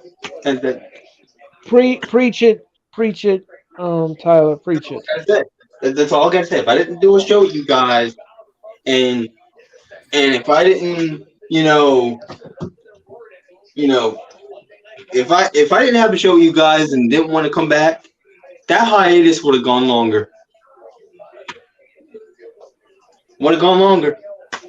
I would not disagree with you with that, Tyler. This is what you give us, WWE. This match fine, but the rest of the show from hour 1 to hour, what are we? Almost hour 2. We're like in the middle of hour 2. Actually, hour 2. Yeah, we're on hour 2. From hour 1 to hour 2, that's what you give us. Yep. Guess so. It's infuriating. I'll be right back, guys.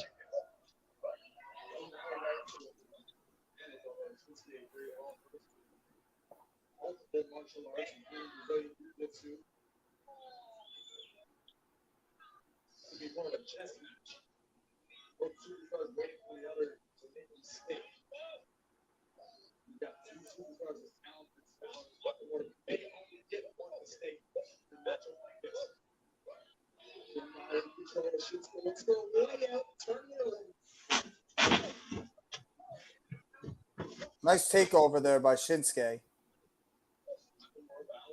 Another nice takeover by Shinsuke on Finn Balor, trying to leverage him up.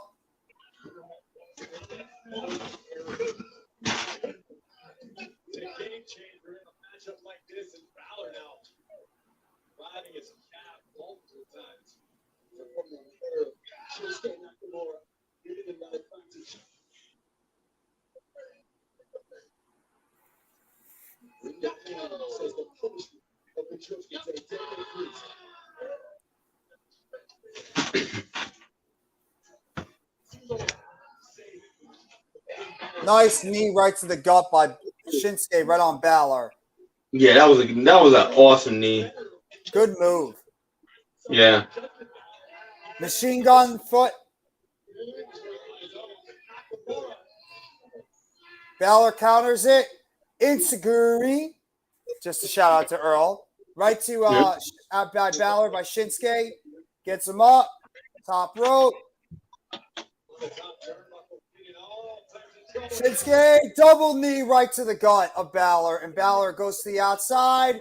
Baseball slide. And there goes Balor to the outside. Nice move there by Shinsuke on Balor. Tosses him back in. Balor gets him right into the gut. Balor misses the punch. Shinsuke counters. Punch again. Shinsuke's trying to suplex him outside the ring. Balor counters. And Damian Priest, with the referee distracted, takes down Shinsuke Nakamura. Damian Priest just flattened Shinsuke Nakamura. And the King of Salt's not get back in this. And there we go. We're going to go to commercial break. Yep. So it breaks our heart when we see delivery done wrong. Like soggy fries. They're cold, they're soggy, and they don't deliver well. Appreciate all you guys coming by here. If you guys have not already, make sure you hit that like button.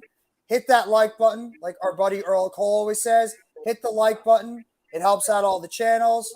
Make sure you guys give a sub up as well to Earl Cole, Wrestling Experience with Earl Cole, the Hardcore Sports Network, the All-Star Sports Network, my channel, NYG Jeffy T, Tyler's channel, one half of the Philly Sports Talk podcast, and the originator of the All-Star Sports Network. Make sure you guys go give them a sub up, and we appreciate all you guys coming by here for the Monday Night Raw watch-along, like we always have every broadcast, every Monday night starting 7:50 p.m., and like I said, this is going to be just the start of what's going to be a very busy wrestling week for all of us out here. This is just Monday Night Raw tonight. We will also be back on Wednesday for the AEW watch along for Dynamite, as we're going to be giving you AEW Dynamite and the Go Home Show for Double or Nothing that will be happening this Sunday night. We'll also be back. Tyler will be back with Rob for the It's Real to Me podcast. Returns back on this Thursday, and Earl and I, as well as Mitch, we will be doing the preview for Night of Champions and for AEW Double or Nothing. And then Friday, it's going to be a tape show. Tyler, you and Rob are not doing the Friday Night SmackDown, right? We're thinking about returning, but I don't know what his work schedule. So we're going to talk around about that. But as of right now, it's just It's From Me podcast for this week. Okay. So there's a possibility the Friday Night SmackDown watch along might return. Then Saturday afternoon, myself, Earl, I believe Mitch, I think Tyler's going to be there. I'm not sure about Rob. I believe Raphael might be there too. We will be back on Saturday afternoon, starting at 12:40 for the Night of Champions WWE pay-per-view. We'll be giving you the watch-along for that. Then later on in that day, our guy, Tyler, and Earl will be back for another episode of the Elite Talk, as they're going to be previewing and talking about AEW Dynamite, the Go Home Show for Double or Nothing, as well as they'll be talking about the preparation for AEW Double or Nothing. And then, of course, the big watch-along on Sunday night. We will be live for AEW Double or Nothing this Sunday on the Hardcore Sports Network, on the All-Star Sports Network, on Let's Talk Sports, and we will be bringing you coverage of AEW Double or Nothing this Sunday. And then Earl and myself will be back along with Tyler on the Monday Night Raw next week, as we'll be giving you the fallout of Night of Champions from this past Saturday. So there's going to be a lot of action, a lot of coverage, and a lot of wrestling talk from every single one of us. And we hope all you guys tune in for what should be a jam-packed wrestling week up and coming for all of us on the network. So, okay, Rob's working this Saturday. Okay. Boys her ass.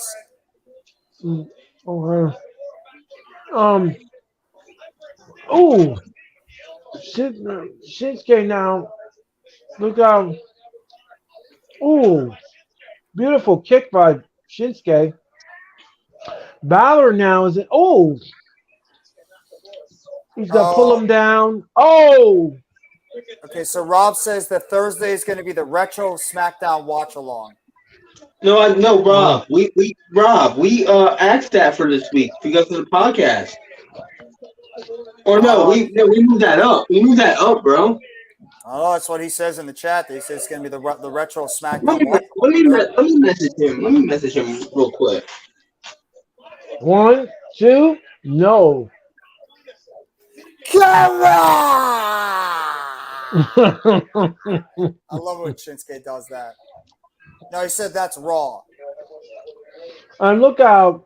Oh, Bro, wait, no, we moved Brosho.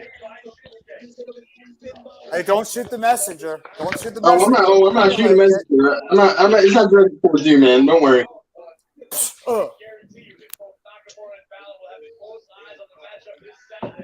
I'm good.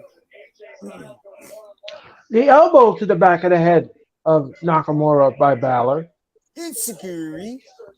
Oh no, not yet, Jeffrey. Oh, there One. actually was a couple of insecurities that you missed. Oh, Sling Blade by Balor. Love that move. Balor now looks like he's in the zone. And he's going to have his sights set on Nakamura. Oh, Nakamura. I thought that was a Kinshasa, but it's not. It's amazing these two guys are in their 40s and they're still this good. Yeah. Fine like wine. Exactly. Nakamura. Look out. Oh, no. Balor with a double kick to the gut. And look like he's going to go for the coup de grace. Look out. Balor now from the top rope. No, he missed the coup de grace. Oh, Kinshasa. But both men are down. You know what the craziest part about both these guys is that neither one of them has really been champion at all. They've never really been world champion on the main roster. Balor had maybe 24 hours as champion, and he lost it. He was never champion again. And Shinsuke Nakamura has never been champion. Right. Just think about that. Finn Balor and Shinsuke Nakamura have been world champion together combined for a total of maybe 24 hours. That's it. Right. That's it. Think about that. And both of them been in the WWE for a very long time. Right. And now Damian Priest has pulled Balor out of the ring. Okay. Look out. Oh, high knee to Priest. And Priest now, Nakamura is beating the stew out of Priest. Oh, and Shinsuke just threw. Look out. Drop kick by Balor. And here comes the coup de grace on Nakamura. Bang on budget. That's it. 1, 2, 3. Balor wins. I like Balor winning, but I don't like Shinsuke losing. That's the difficult part of booking this match. As great of a match, that was a great match, but it's just one of these guys have to take the loss. I know a loss is not really going to be that big of a deal, but it's just the tough part is that one of these guys have to lose. Right. Great match, though. Great match between both these guys. That uplifted our spirits a little bit. Yes.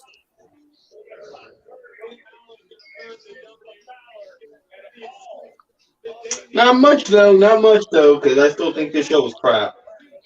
No, but at least it gave us a 5% uplifted. Right. I mean, I always take a good Cody Rhodes. I mean, not Cody. God, Cody Rhodes. I always take a good Finn Balor and Shinsuke Nakamura match any day of the week to help boost our spirits. That was great. That was fun. That was So fun. thank you, Finn and Shinsuke for boosting our spirits a little bit. Balor continues to look like an absolute demon. No pun intended. Right. Oh. And now they're talking about, I believe, the Liv Morgan situation. Morgan injury and how she got injured. And this is the move that injured her. Yeah. And this is the shoulder that separated. So tonight, we're going to have a tag team match, Fatal 4-Way. And the winner of that match will be the new champions. So I think that Ronda Rousey and Shayna Baszler are going to be the champions.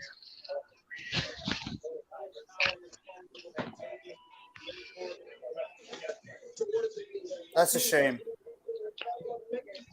Well, that's next week. It's not this week, that tag team match. And here comes Raquel Rodriguez.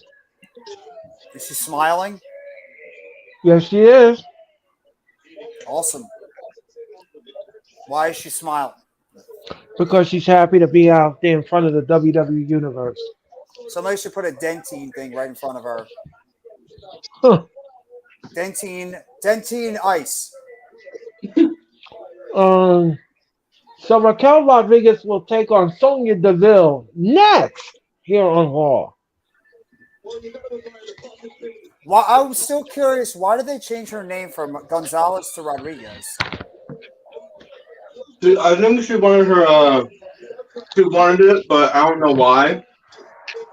It was her decision, I think. Was it her decision, or did they change her name because they wanted to change her name? I think it was both. They wanted to change her name, and she wanted it. I don't know. I read somewhere that she wanted it done. Okay. If she wanted it done, then that's not a problem. But if she didn't, that makes no sense why you would change her name from Gonzalez to Rodriguez. She'd probably just be Raquel if it was up to them, though. Most likely. Because of the whole first name thing or the last name thing, stupid crap they used to do. I mean, I just like to see her be in something more serious than this stuff that they have her in right now. She's so good. Raquel Rodriguez has really become leaps and bounds so much better than she has been. I'd like to see her booked into something very strong because she's good. Yeah. So we'll see. Because she could be a dominant force in this women's division. Yep. What do you think, Earl? I agree. I agree with your assessment. I'm still trying to figure out though. It's like, did she change her name on her own, or was it changed by WWE? Mm-hmm. Oh, by the way, not to break any news at all, but I guarantee her partner is going to be Shotzi Blackheart because they already teased the two of them tagging with one another. So her partner is most likely going to be Shotzi Blackheart. Hey, if you want a tag team partner, just call Shotzi. She seems to be everybody's favorite tag team partner in the women's division. Right. And I love Shotzi too. I adore Shotzi Blackheart in that women's division. She needs to be booked better as well because she's awesome. Would you do Indy Hartwell? Nah, I want Indy into something more serious. Indy needs to be a solo star or do something with the Way. Not involved in this. If she's going to be in a tag team, put her with Candice. That's what I would have her do. Her and Candice need to be in a tag team.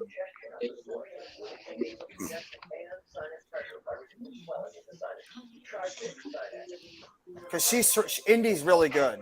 It's just a shame that she had to get injured and drop that women's title in NXT. Right.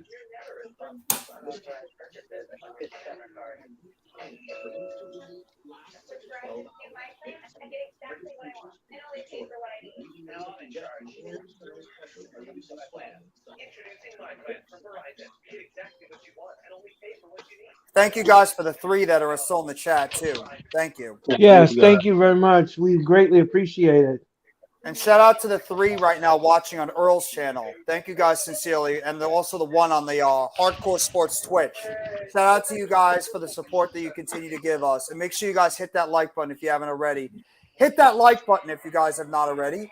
It helps out the channels. It's so easy. All you got to do is just drag that mouse over, click on the like button, and it helps out everybody. Chad! There's our boy, Chad. What up, Earl? Chad, what's up? What's cooking tonight in the pot tonight, Earl? Disappointment. Yeah. Yeah. Disappointment, anger, Right. and a lot of BS. A lot of Right. BS. Yeah. Not wrong.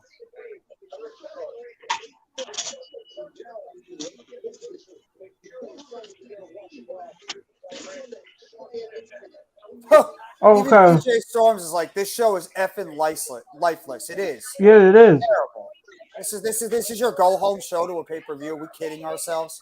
Okay, so this is the real reason why Raquel Rodriguez got her name changed.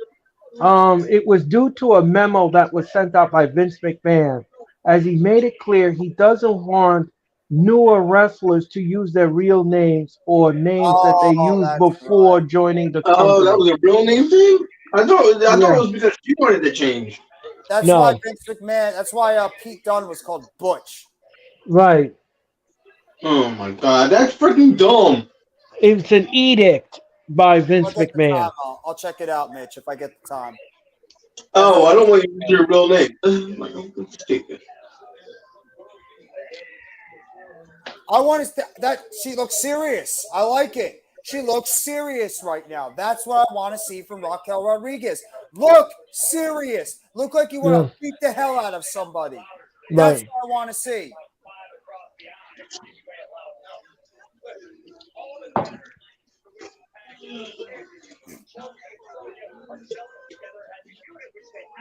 All right, so Sonya Deville is in the ring. Let me ask you guys something. Let me How know. long do you think? How long do you think this match is gonna go? 3 minutes or two? I mean, Probably a minute 30. it'd be nice if it actually goes pretty long. Knowing it's Sonya and Chelsea, a minute 30. All I right. like Sonya Deville too, but she's not been booked very well either. And she's good. She hasn't been for years. No. Been booked Raquel well. Rodriguez just stomped on Chelsea Green's glasses and broke it. The thing about it is that Sonya Deville was at a really good high when she was feuding against Mandy Rose. That's when it felt like those two were actually going. Oh, what a high knee! 1, 2, no. Sonya's terrific in the ring. She's very good. It's just she Well, haven't had a character that can really get her over. let me ask you something, Jeffrey. Did you like when she was part of the management team and she was throwing her power around? Nah, that 1, was silly. 2, That was silly. and she was in the feud with Naomi. Nah, it was silly. I didn't really love that. Okay. Look out. Bang on budget with the high knee. Just 1, being honest, I 2. was not a big fan of it. Okay. Oh, Rodriguez down in the corner. Sonya Deville has beat the stew. She has beat the stew out of Raquel Rodriguez. Were you a fan of it at all or no? Who, me? Yes. No, Jeffrey. No. Okay. I just think here's a problem that I have. The abusive power storyline has been overused. It really is overused. Mm-hmm. And They once recycle it a lot, yeah. yeah, they go to it too much. It's way overused.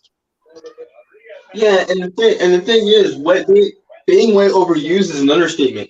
They've been overusing that since the 90s. Yes. The damn 90s. Look out to the Kata bomb. That's it. 1, 2, 3. Rodriguez wins. Wow, another No, like I guess it didn't go. I guess it didn't go a minute 30. It went like not even a minute. Here we go. Yep. Spinning, twisting elbow by Yes. Oh. Tahana bomb. Goodbye. Oh, and here comes Shotzi. And here Was comes freaking Shotzi. There you go. Jeffrey was right. Jeffrey was right. Here comes Shotzi.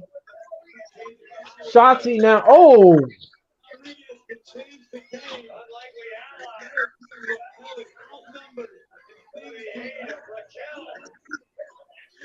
Get up there, she said.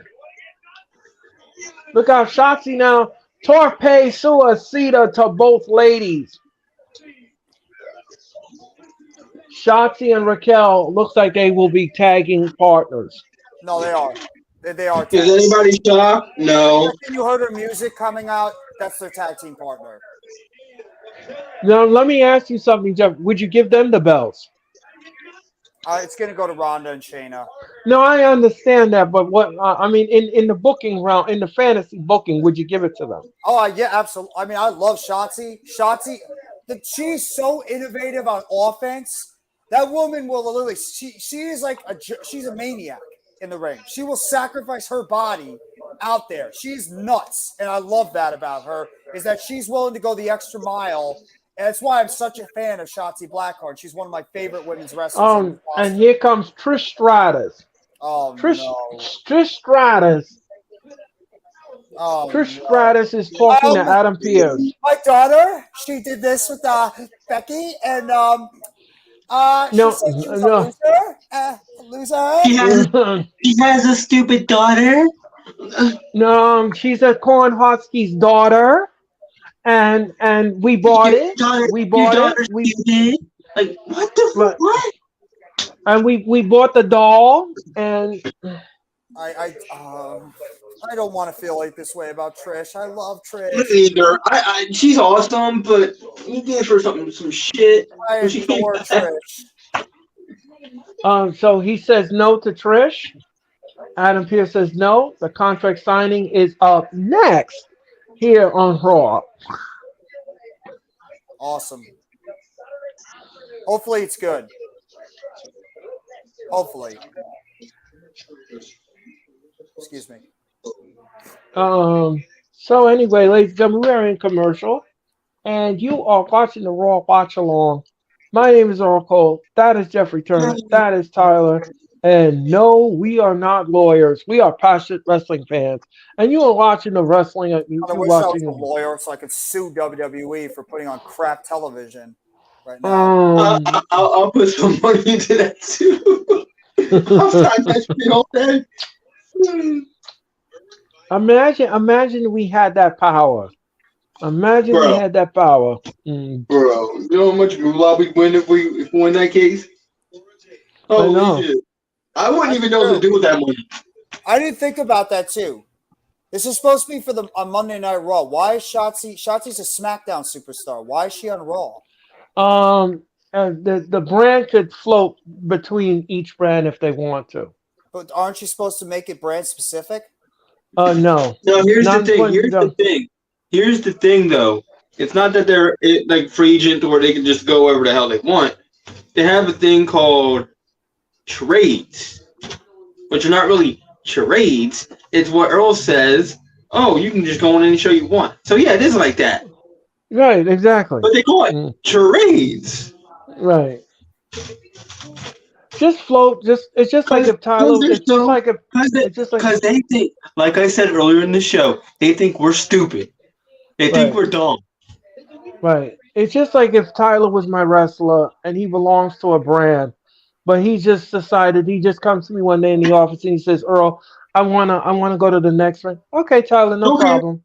No problem. Yeah, I want to go down to NXT, even though I don't need no development. Okay. No, that's okay, no problem. Pack your bags and go. It's okay. We don't need you tomorrow anyway. Sometimes these Monday Night Raw shows make me want to drink a 6-pack.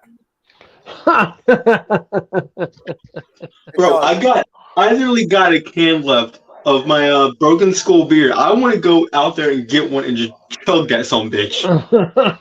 How bad this is. There's only really two good things on this show tonight, just two. And that was the Shinsuke and Finn Balor match, and then the Seth Rollins sit down with yeah. We literally got one good segment, one good match. What the hell else have you watched on the show that has been viable? Nothing. The two women's matches tonight equaled about 5 or 6 minutes of in-ring. That was dumb. Actually, Jeffrey, it's about 3 and a quarter. I think it was a 3 1/4 because that second match was not a minute. What's up, Joe? Joe, I don't know if you've been watching this show, but I swear this show has been giving me a goddamn headache. I've seen Jeff go all stone cold with his beer. Yes, he has. My buddy has. You know what I got to say? You know what I got to say about that? Oh, hell yeah. Bro, this show Um, sucks tonight. This show sucks. I'm trying Yeah, really dog. hard not to be It's negative. terrible. This show sucks tonight. It's terrible. um, It sucks. I would swear you to give God, it? there's been no logical booking on this show except for two things. Right. Would you give the show a D? The Shinsuke, I wouldn't give- the Shinsuke and Finn match and the Seth Rollins sit down would make me lean towards like close to a C, because I really enjoyed those things, and that's pushing it. Honestly, it's pushing it. Okay. This has been brutal. It's the women's division has been booked absolutely. I mean, what are we doing here? What are we And doing? now we're getting a Matt Riddle You know vignette. what? You know what? I'm gonna rate this. You know I'm gonna rate this, Earl. I'm this irritated with this damn show. No, I'm not going to go stone cold with a beer because I'll probably get demonetized if I. Yeah, you get kicked off of YouTube for that. I could get demonetized, Joe, if I drink beer on the stream. But that I can't do. But you know what I would rate. Go ahead. No, I was gonna say like old school YouTube, you can get away with that. If I try to drink on the YouTube now, I would get demonetized. And I worked. Yeah, you can't even say certain words. You can't even do a lot of stuff. And then I will get taken down. No, you'll be fine. I'll we get kicked off of YouTube. But you know what I would rate this damn show, Earl? I'm this irritated with this damn show. I might give this an F plus. I like this though. I like seeing Matt Riddle getting a vignette. This I like. Okay, maybe I'll bump it up to maybe a D. I might bump it up to a D because of the vignettes are being like are good. Yeah, there's been some good vignettes on the show. You got to give me more than good vignettes. You got to give me quality matches. You got to have storylines. That makes sense. And here comes here comes Becky Lynch. All we have tonight. Hold on. All we have tonight, one good match, and a few good vignettes. Yeah, and Becky Lynch looked like she wrestled a poodle, and the poodle lost. Anyway, ladies and gentlemen, I digress. Oh my God, she does. Yeah, she does. It looks like she looks like a poodle, and she's using like the bones of the poodle for her glasses. No, is she going back into that big time Bex gimmick? Yes. Yeah, back to that stupid ass gimmick. And then look at that stupid glasses. Oh my God. She looks like Earl said, she looks like she wrestled a poodle and she won against the poodle. Right. This is what is this crap, Becky? What are these jeans? Like half blue, half. And then she's missing, and then we gotta find her. She's in the Cornhuskies' daughter. I hope this segment's good. I really do. I really hope this. I hope so too. I mean, look what out! are we doing here, guys? Your daughter's stupid. I mean, oh my God, you're missing. Honestly, with this, you're talking about two of the all-time great women's wrestlers. Trish Stratus was a pioneer in women's wrestling back in the Attitude Era, and Becky Lynch was a revolutionary figure in the women's division. This should feel more important than it really does, but they just have not put a lot of substance behind this feud. Right. So, here's what we got. Tyler, let me finish real quick. Becky's promo last week was tremendous.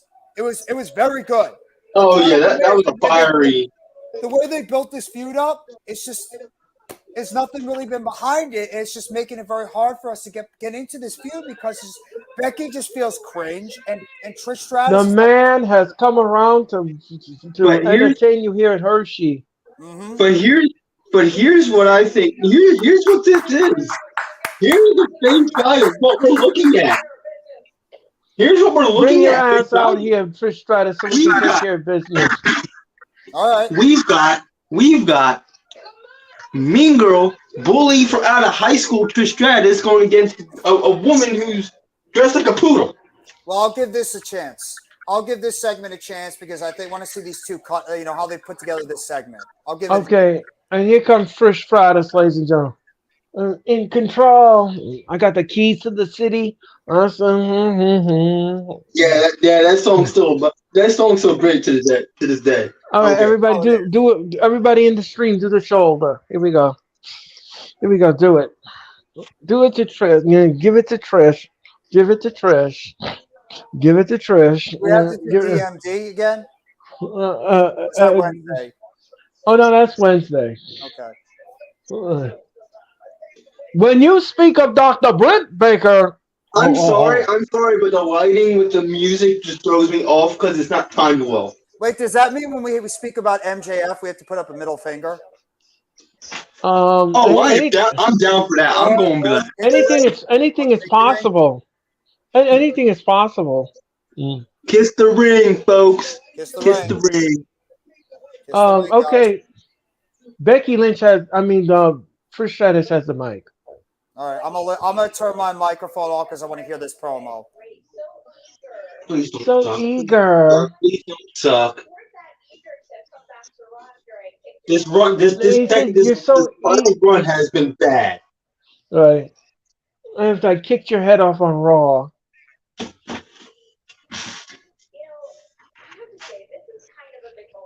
This is kind of a big moment. This contract signing. I know it's a big deal. Not to mention the fact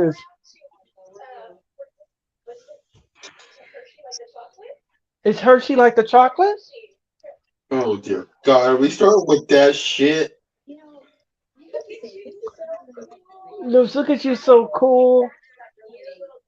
You got your weird little glasses on. They make you like yourself like bully. You know why you got so many of them, Becky? Oh my God, they made her to a sissy bully. Because of me. Are you freaking kidding me? Because of the work I did. For a hell of a career? Yep. This shit? A Dumbo restaurant.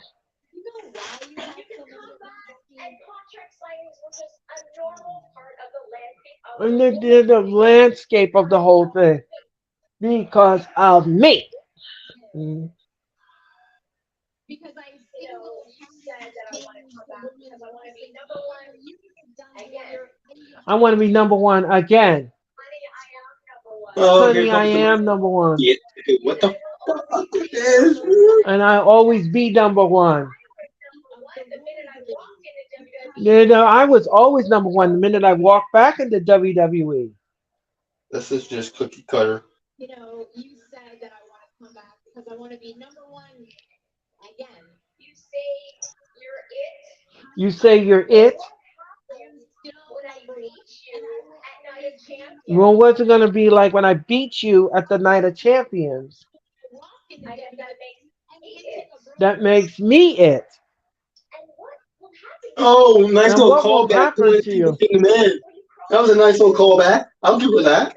Okay. That was a nice little callback. And then you do your stuff again? See, Becky, I got you figured out. I see your weak spot. The biggest problem is you. You are your own worst enemy.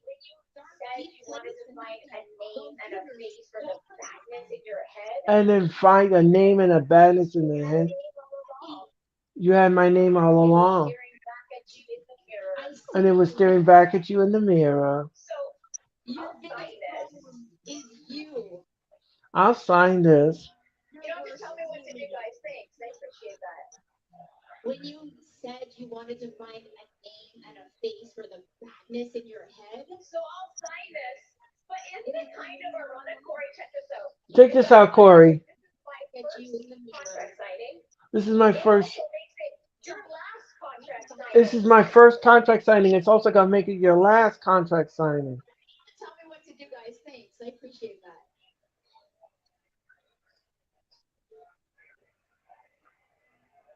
And Becky Lynch just took off her glasses, ladies and gentlemen, and she's looking. So she basically, this is the more points I got from this promo. She didn't know what Hershey was. What was it, like chocolate bar? and then basically called Becky ugly. Right. That's all we got. I saw that little thing with you and pierced in the back. You're scared that I'm gonna hurt you. Don't worry. You're scared that I'm gonna hurt you, Trish. All of your health for Night of Champions. I'm gonna take care of your full health. You scared of something bigger. You forget that you are forgetting that history is forgetting you. And you stayed the same.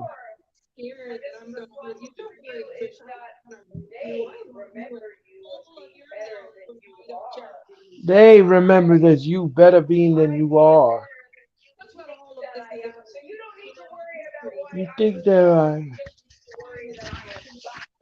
you just need to worry that I'm back.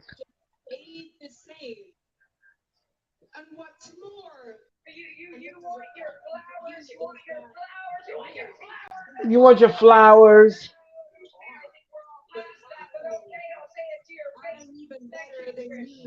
Thank you, Trish.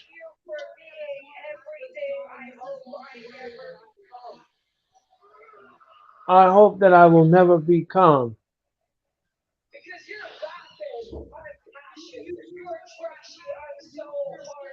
I say you're trashy. You're cold, I'm hot.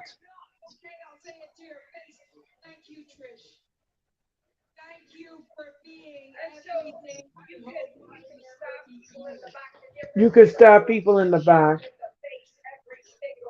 and you shoot things every single time.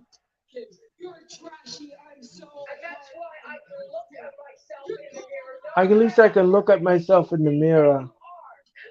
Did you just rap a promo? You just rap a promo. Started rhyming crap. You started rhyming.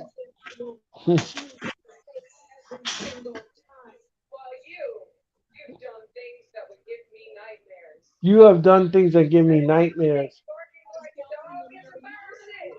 You think like barking like a dog is embarrassing? Oh no! Oh no! They didn't. You just wait until I whip your no! They ass. did not go back to that. Welcome to the big time, bitch. Woof woof. Welcome to the big time, bitch. Welcome to the big time, bitch. Woof woof. Oh my god. She did not call back to that freaking segment. She did. And then barks at her. Yeah. What the hell? Yep, bitch is back. Bitch is back. That last part, that's Vince. Vince did that. I will say this. Becky was great in that promo. I loved her side of it. Becky came off, and I love the fact that she brought up the time where Vince McMahon made Trish Stratus bark like a dog in the ring. I love that. I like that they brought up the revisionist history with Trish. And that Becky came off good. Trish, on the other hand, I'm sorry, she's not a heel. It doesn't work when Trish is a heel. People want to cheer for Trish. People don't want to boo Trish. And Trish does not come off as a convincing enough heel. I enjoyed Becky's part of the promo, but Trish, that hurt it for me. Becky was Here's the thing. I agree with that, but let me piggyback off of that. When she started dissing the crowd, she sounded way too nice there. I'm like, Kevin Patrick. Yeah. Kevin Patrick just announced that Cody Rhodes officially has a broken arm. And he won't compete at other pay-per-views until SummerSlam, but that means we still get no explanation as to why Brock turned on him. I think I think that's floated by now. I think that's that's done, and that's stupid. That's why this storyline needs to just die. So I will say, out of that promo, I enjoyed Becky's part. She came off and brought back some revisionist history about Trish, and I liked her promo on her side better. Trish is just. It came off. It was stagnant. It was not good. Trish's part of the promo was not good at all. No, it was too cringeworthy. Yes. I was like, I was over here cringing like the entire time. Like, it was bad. By the way, I know we talked about the injury news earlier about Liv Morgan and Dakota Kai. We also want to give our special best wishes to Mercedes Moné, who unfortunately broke her ankle during last night's New Japan Strong resurgence. Yeah, we saw that. That Yeah, I wasn't good. saw that. That was Unfortunately, she's a gonna be nasty gone. injury. Yeah, So she's going to be gone for a while. Don't expect to see I Mercedes send back for a while. I send my utmost well wishes to Mercedes in this situation. Having that type of injury like that is not fun. So we hope you heal up. And it's such a shame because Yeah. there were such major plans for her going in the summer, and it looks like that we're not going to be seeing her. It looks like the all in stuff is going to have to be scrapped. It looks like that Forbidden Door obviously is going to be scrapped because a broken leg, broken ankle that she had, that's going to take a long time to heal. Look at AJ Styles. AJ Styles pretty much missed 4, 5, 6 months with that injury. Yeah, So he's out quite a bit. Yeah. So, unfortunately, that's just another unfortunate injury that happened in the women's division for Mercedes Moné, one of the best women's wrestlers out there. Best recovery and wishes to Mercedes Moné, and hopefully she has a speedy recovery going into the summer, and she can make it back to the ring as soon as possible. So, just want to give a quick shout out to Mercedes Moné. Just horrible news to hear about that. Horrible. Yeah. That's three top just women in wrestling that are now out with injury. Which is just like what happened with Dante Martin. Yes. No, she's not signed to AEW. That might No. have been that was a rumor that she could have been signed to AEW if it was a backup plan if CM Punk and that stuff fell through with the collision stuff. But now that she's hurt, I don't know what they're gonna do. They better hope they can try to put something together with Punk. They were planning on using her for Forbidden Door and All In, and that's done. Yeah. Well,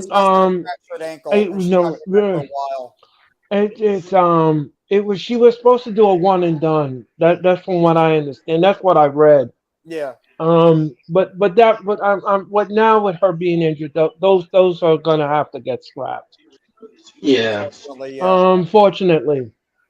We're in commercial, ladies and gentlemen. We're in commercial. And you are watching the Raw WatchAlong. We are getting ready for the Raw main event. And it can't come soon enough. Well, I don't think it's the main event. I think the main event is something. The main event's the 6-man tag. It's Dominic versus. Oh, it's Dominic and versus Apollo Crews. That's next. Yeah. That is next. And then we have the main event, which will bridge into the main event. Hopefully, unless they have another segment they plan on doing in between. Right. We're probably gonna get part 2 of the Seth Rollins sit down. That's probably gonna happen too because they didn't do that yet. Oh, okay. Yeah, I think we're gonna get part 2 of Seth Rollins sit down with Corey Graves, leading into Nutty Champion. So. I'll be right back, guys. Okay. Woo! What a night. This main event cannot come soon enough, man. Oh. A lot of stuff to unpack, ladies and gentlemen. A lot of stuff. This show just sucked the soul out of me. I don't have a soul. It's as soulless as the show is. It's bad.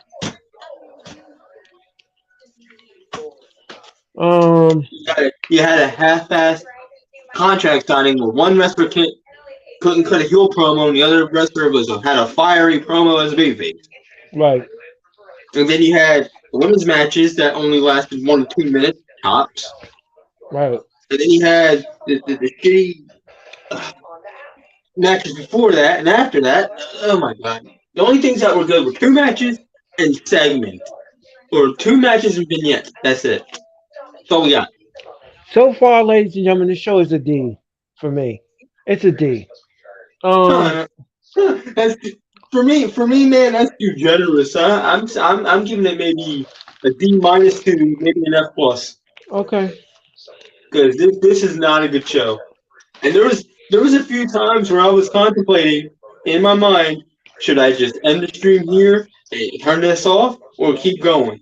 And I'm like, no, I'm breaking through this because this is Ugh. I hear you, Tyler. I hear you loud and clear. Um, ladies and gentlemen, just to let you know, we will return to the streams this Wednesday for the AEW Dynamite Go Home show. I will return this Thursday night with the Wrestling Experience, and then I will return Saturday. Again, I will return Saturday at 12:40 for the Night of Champions, and then me and Tyler will return Saturday night at 6 p.m. Eastern, except out on the West Coast, and we will present to you Elite Talk. Yeah.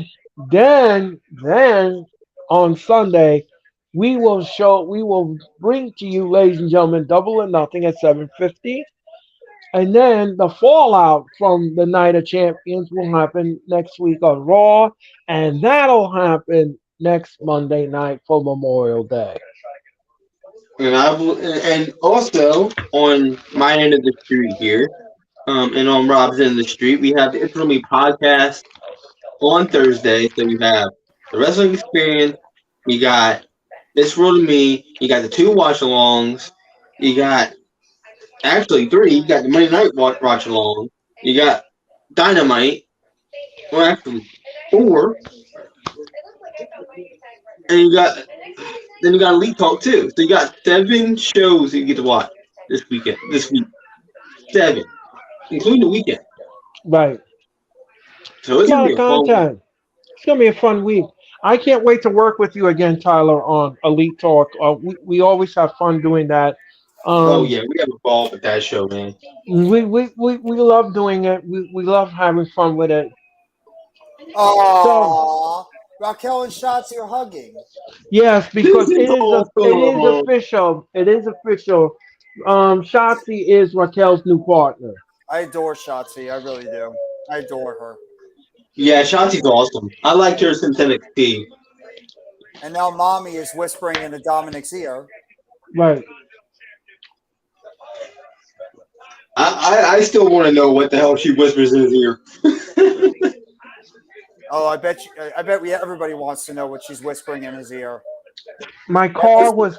She probably whispering to him. My car is parked down the street. Let's go to the back. Anyway, I digress. That's more. That's probably not far from the truth. A certain Buddy Matthews would not like hearing that, though. But here's the thing. That's why she whispers it into his ear. So Buddy Matthews don't hear about it. Right. Hey, Buddy Matthews might sit too hard on him. You don't want to mess with Julia Hart. She's scary.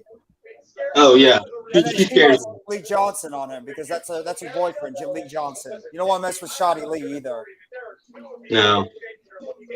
And he's been off of AEW TV for a while now. This Shotty Lee. He's such a great wrestler. I wish he'd be on television more. Shotty is so good. Apollo Crews. Absolutely phenomenal wrestler, but he has the charisma of a goat. Oh my gosh. He has the charisma of chalkboard. Oh my gosh. And it's unfortunate because he has no charisma at all, but he's such a great wrestler. This Saturday we're in Jeddah. This Sunday we're in Lowell. Sunday. Next Monday, ladies and gentlemen, Raw comes to you from Albany, New York. All right. I like that. The capital of New York City. You don't say.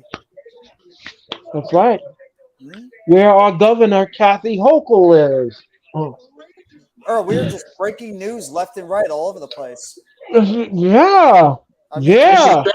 Bang.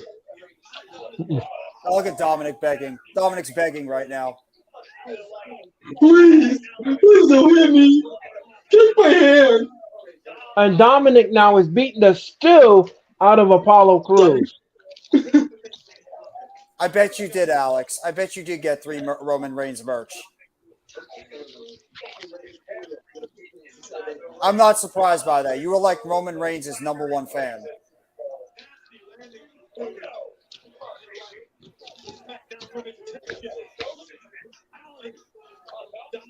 Only got one? No. Please let this actually be a good match.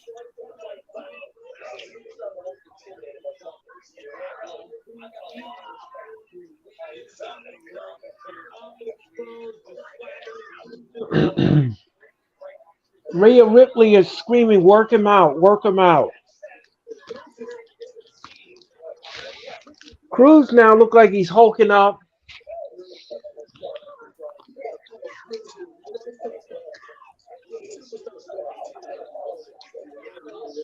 Cruz now is trying to get out of the predicament he's in. Oh, right to the bread basket. And whips. No, he missed. Look out. Oh, fall away slam.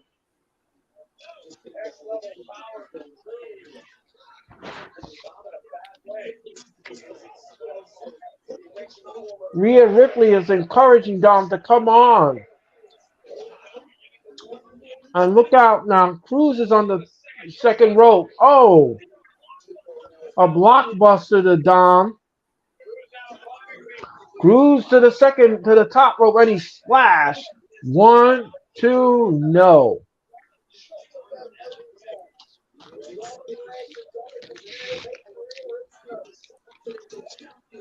Look out. No. He's going to do the 619. Nope, he missed. Oh, what a clothesline to Dom right in front of Rhea. If Cruz had a shred of charisma, he'd be a W. You're not wrong, Dylan. You're not wrong. I think that's the one thing that's held back Apollo Crews is that his charisma is just not there. But he has everything to be a world champion. He's got the look.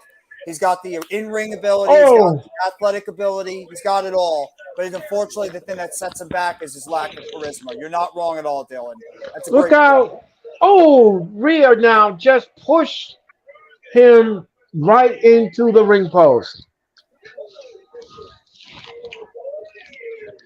3, 4, 5, 6, 7, 8, 9. Apollo Crews is back at 9.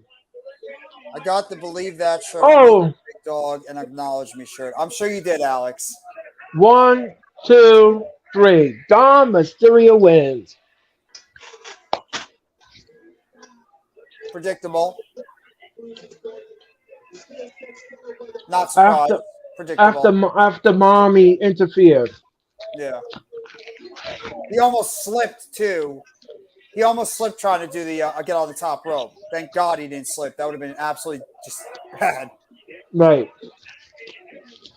1, 2, 3. There you go. Dominic gets the win over Apollo Crews. Yes, ma'am. Yes, sir.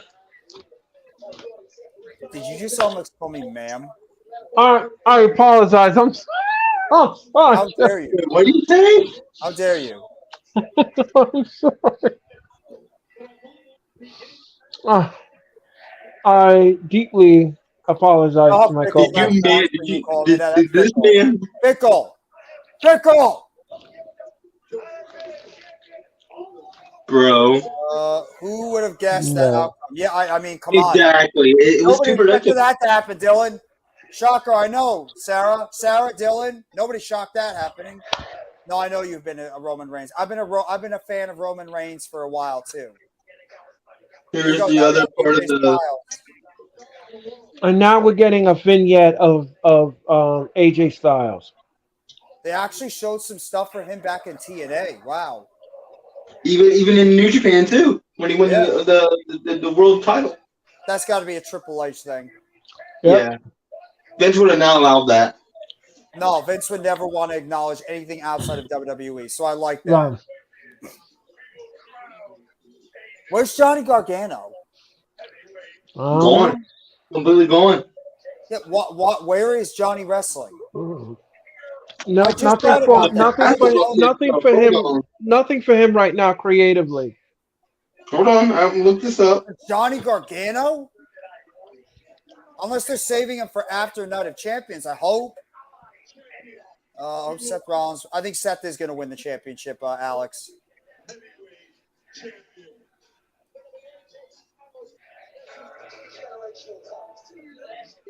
So Triple H is the head. No, I don't know who the head of Raw is. I think it's a mix of Triple H and Vince.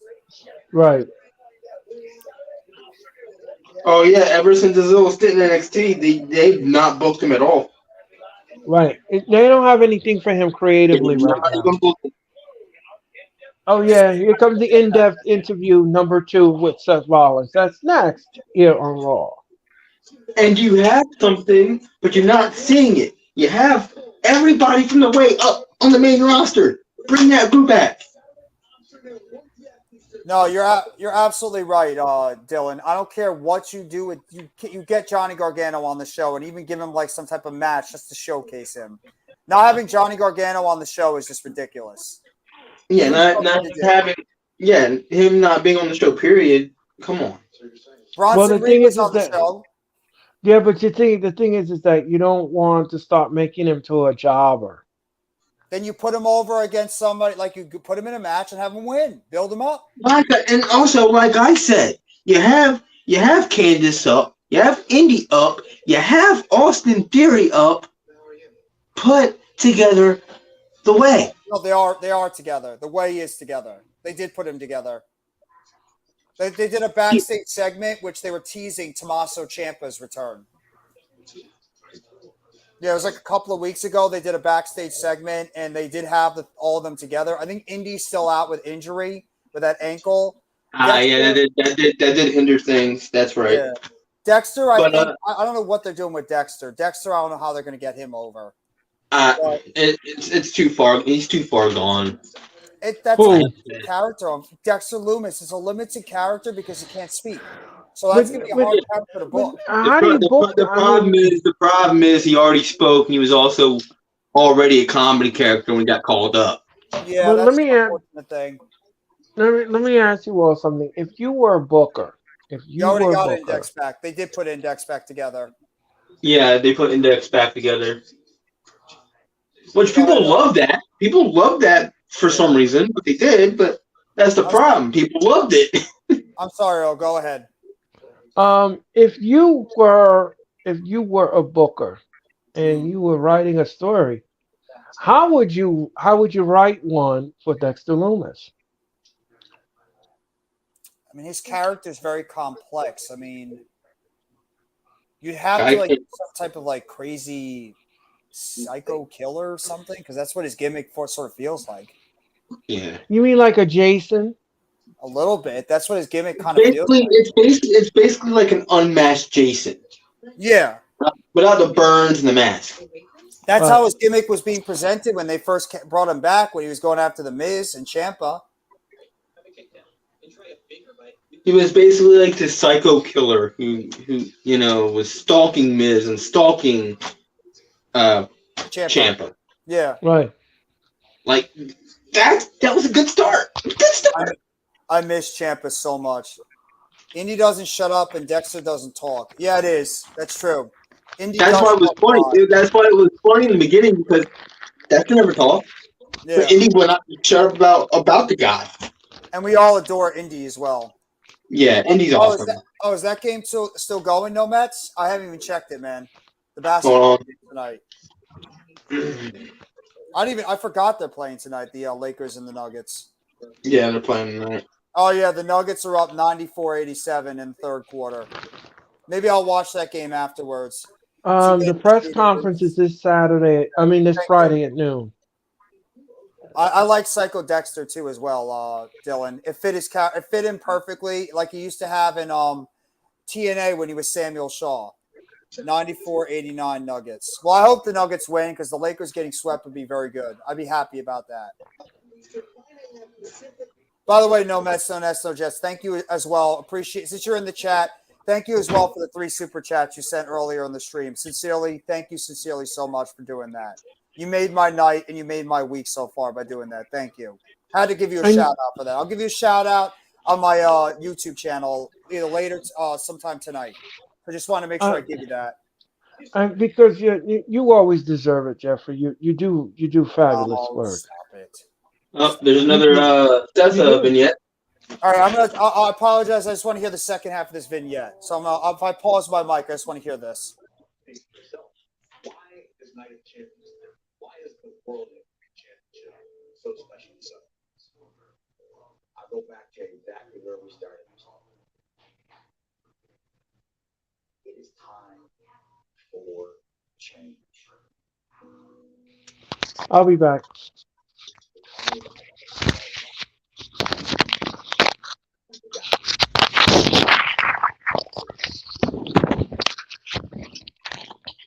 First love. Since I was 4 years old, as long as I can. This has been everything I've ever dreamed of. It has given me a life beyond my wildest dreams.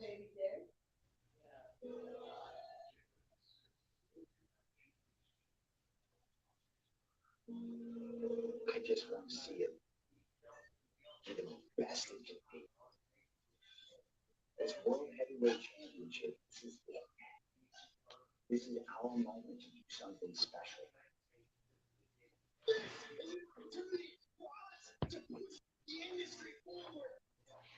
I'm putting all my chips. I'm going to hold on this World Heavyweight Championship. I'm going to give it every single thing I've got.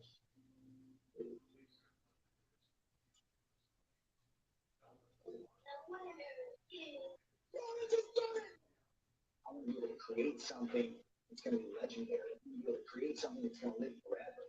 And Seth Rollins, not change.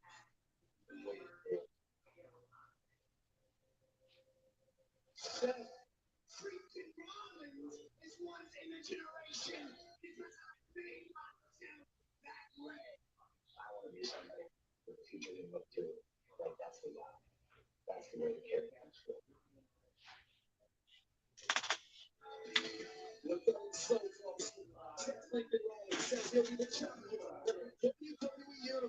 Tremendous. Give Tremendous. that man the belt. Give that man the belt. That was an absolutely beautiful package there. WWE, the one thing WWE does great at is that. Yeah. They always do good in video packages and those types of backstories things. That was brilliant. Yeah. I will give WWE their credit on that one. That was really good. That sold me. Yeah. That sold me. Give that man the belt. No, they did a good job with AJ as well. I would not be disappointed if AJ Styles is the champion either. I would not.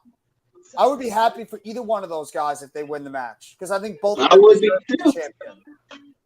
Yeah, there's a guy that I literally grew up watching as a kid, and then you got Seth, who I like now. That was tremendous.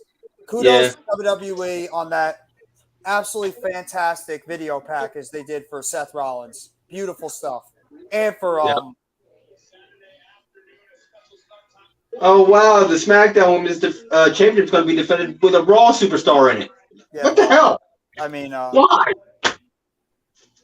Logic. And here we go. No. Here comes Imperium against Sami Zayn, Kevin Owens, and Matt Riddle. 6-man tag main event. We're just about to get it going here tonight, guys. Thank you all for coming by the Monday Night Raw watch along as we are just getting ready for the Monday Night Raw main event. Imperium versus Owens, Zayn, and Riddle. All I gotta say is this match is about to be a banger. Yes. Yes, it is. It's about to be a banger, bro. This match is going to kick serious booty. Yep. And honestly, I don't know what direction they're going to go. My guess is that either one of Giovanni Vinci or Ludwig Kaiser is going to take the loss on this one because Sammy can't get pinned. KO can't get pinned. Obviously, Gunther is not getting pinned. And I don't think they want Riddle to lose. So I think it's either going to be Kaiser or Vinci that's going to take the pin in this match. Right. Unfortunately, they're the two guys that are going to take the pin. Yeah. Are you all right over there, Earl? He was moving stuff around and he just walked away. Her footsteps. He'll be back. Yeah. But that was a highlight of the show so far. Those video packages and that segment they just did was absolutely tremendous. Kudos to WWE on that one. That was incredible. Yeah, good job tonight with the vignettes. Yeah, I will say that. I've got to give credit to WWE on that one. That was great. Yeah. It's just too bad the rest of the show, in some ways, has been just absolutely lackluster. Yeah. And I agree with that, Dylan. LeBron James getting swept is a beautiful thing. Because I don't like the Lakers. Glorious. I love that is glorious. Lakers get swept tonight. Celtics get swept tomorrow. I'm sold. Get them both. All I gotta say is Philly, you done messed up getting rid of Butler. All I gotta say. And everybody, you slept on the Nuggets. You did. You slept on the Nuggets. Slept on the Denver Nuggets. And also, Jokic should have been MVP. I think it's actually Jamal Murray that should be MVP right now, the way he's playing. Murray is Jamal Murray, oh my God. Playing out of his mind right now. Dude, Jamal Murray is going crazy in these playoffs. Tristan Thompson should have started after game one. I mean, what is Tristan Thompson? The thing is, no, Mets, what is Tristan Thompson really going to offer the Lakers at this point in his career? I mean, he's just pretty much another big. That's really it. I don't know how much he can yeah, I agree. It's definitely Murray's the MVP. Murray's been absolutely tremendous this series. Dude, Murray's gone crazy in these playoffs. Yeah, he's been just out of this world great this year.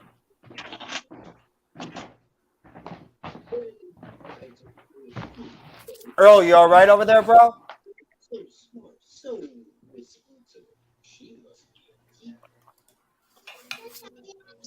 He's been playing Jokic tough, but he can still rebound. Yeah, I guess that's true. I mean, at this point, you could try anything that works. So, I mean, whatever works, you can give that a shot. But Lakers have got to try to find a way to do a better job against Jamal Murray. They have no answers for that guy right now, unfortunately. Nothing. Well, right now, it's actually only a 2-point game. Denver's only leading by 2 right now. It's tied. Next week on Raw, we have the women's fatal 4-way match for the Tag Team Championship. We also have the qualifying matches for Money in the Bank, which will begin next Monday.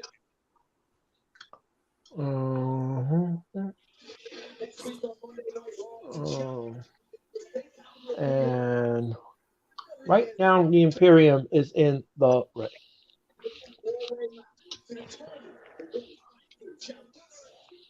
Awesome. I'll restart the qualifying matches for the Money in the Bank. That makes sense. That I don't mind.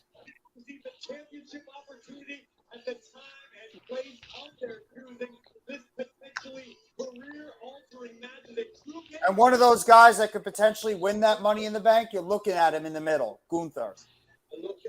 I will be going crazy if he wins that. And here's another guy. I wanted him. Matt Riddle. I wanted him to get that push, be a world champion for sure. Here's another guy that could potentially win too, Matt Riddle. I'm not sure about him, but he can make a case.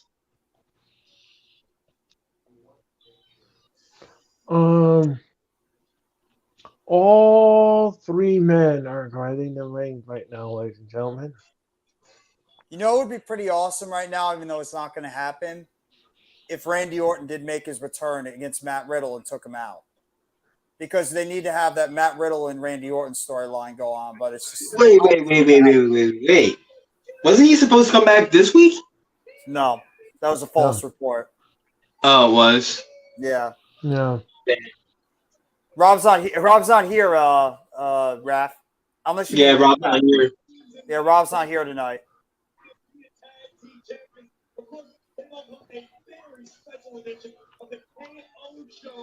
No, they apparently they spoiled it earlier, Tyler. That's saying that Orton was maybe supposed to be coming back on Fightful. They reported, but I guess they backtracked on their report. That's why I don't really trust Fightful anymore because of that. They've done that so many times. It's hard to trust any of these sites anymore. It's like you try to Yeah. report something and then they always contradict themselves. Right. And they claim to be insiders. We don't know nothing. Right. Yeah, but are they really insiders though? At the same time, No, they're not. They They're don't not. really know. They don't know nothing. Yeah, Right. it's tough. Yeah. Riddle now is in the ring with Ludwig Kaiser. It's all good, And Raphael. It's all good. And you what an uppercut by Ludwig Kaiser. Da Vinci now gets tagged in, and he's beating the stew. He is beating the stew out of Riddle. And what a forearm shiver! Another forearm shiver. What's he doing? Another forearm shiver. What is he Oh. doing? Oh, I'm shivering. It's cold. He's beating the what out of him? He's beating the stew. He is beating the Hit him with stew. that stew. Hit him with that stew. Right. And now Riddle is doing that, the same thing. Look out. Oh. And now he tags in Gunther. Gunther! Gunther is in the ring now with Matt Riddle, and they're the legal men in this match. Now, how cool would that be if Riddle fought for the Intercontinental Championship against Gunther? Oh my God! Sign me up, Gunther versus Riddle. Oh, God. no! Sign me the hell up for that. Sign me up for Gunther versus Riddle. That would be incredible. Yeah, that would be off the wall. Because remember, sign me up for that too, Riddle's a man. former MMA fighter going in Right. against a guy that can beat the hell out of you like Gunther can. And we're going to commercial.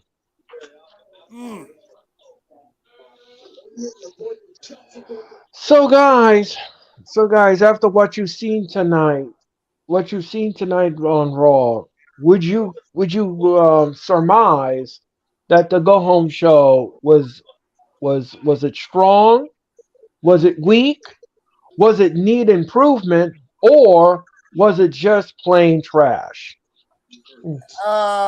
It wasn't. It's not been great. It's been a little lackluster in a lot of areas. When I say it's trash, I don't know. Maybe I'm just being too nice. There's been some moments. The video packages have been great. The sit downs were great. Nakamura versus Balor was great. But there's been a lot of nonsense on the show too. I'm gonna have to go weak. I'm gonna have to go weak too. Let's see if this is correct. Dylan says that Zayn will pin Kaiser to win the match. We'll see if Let's see if the end of the match. What did he say?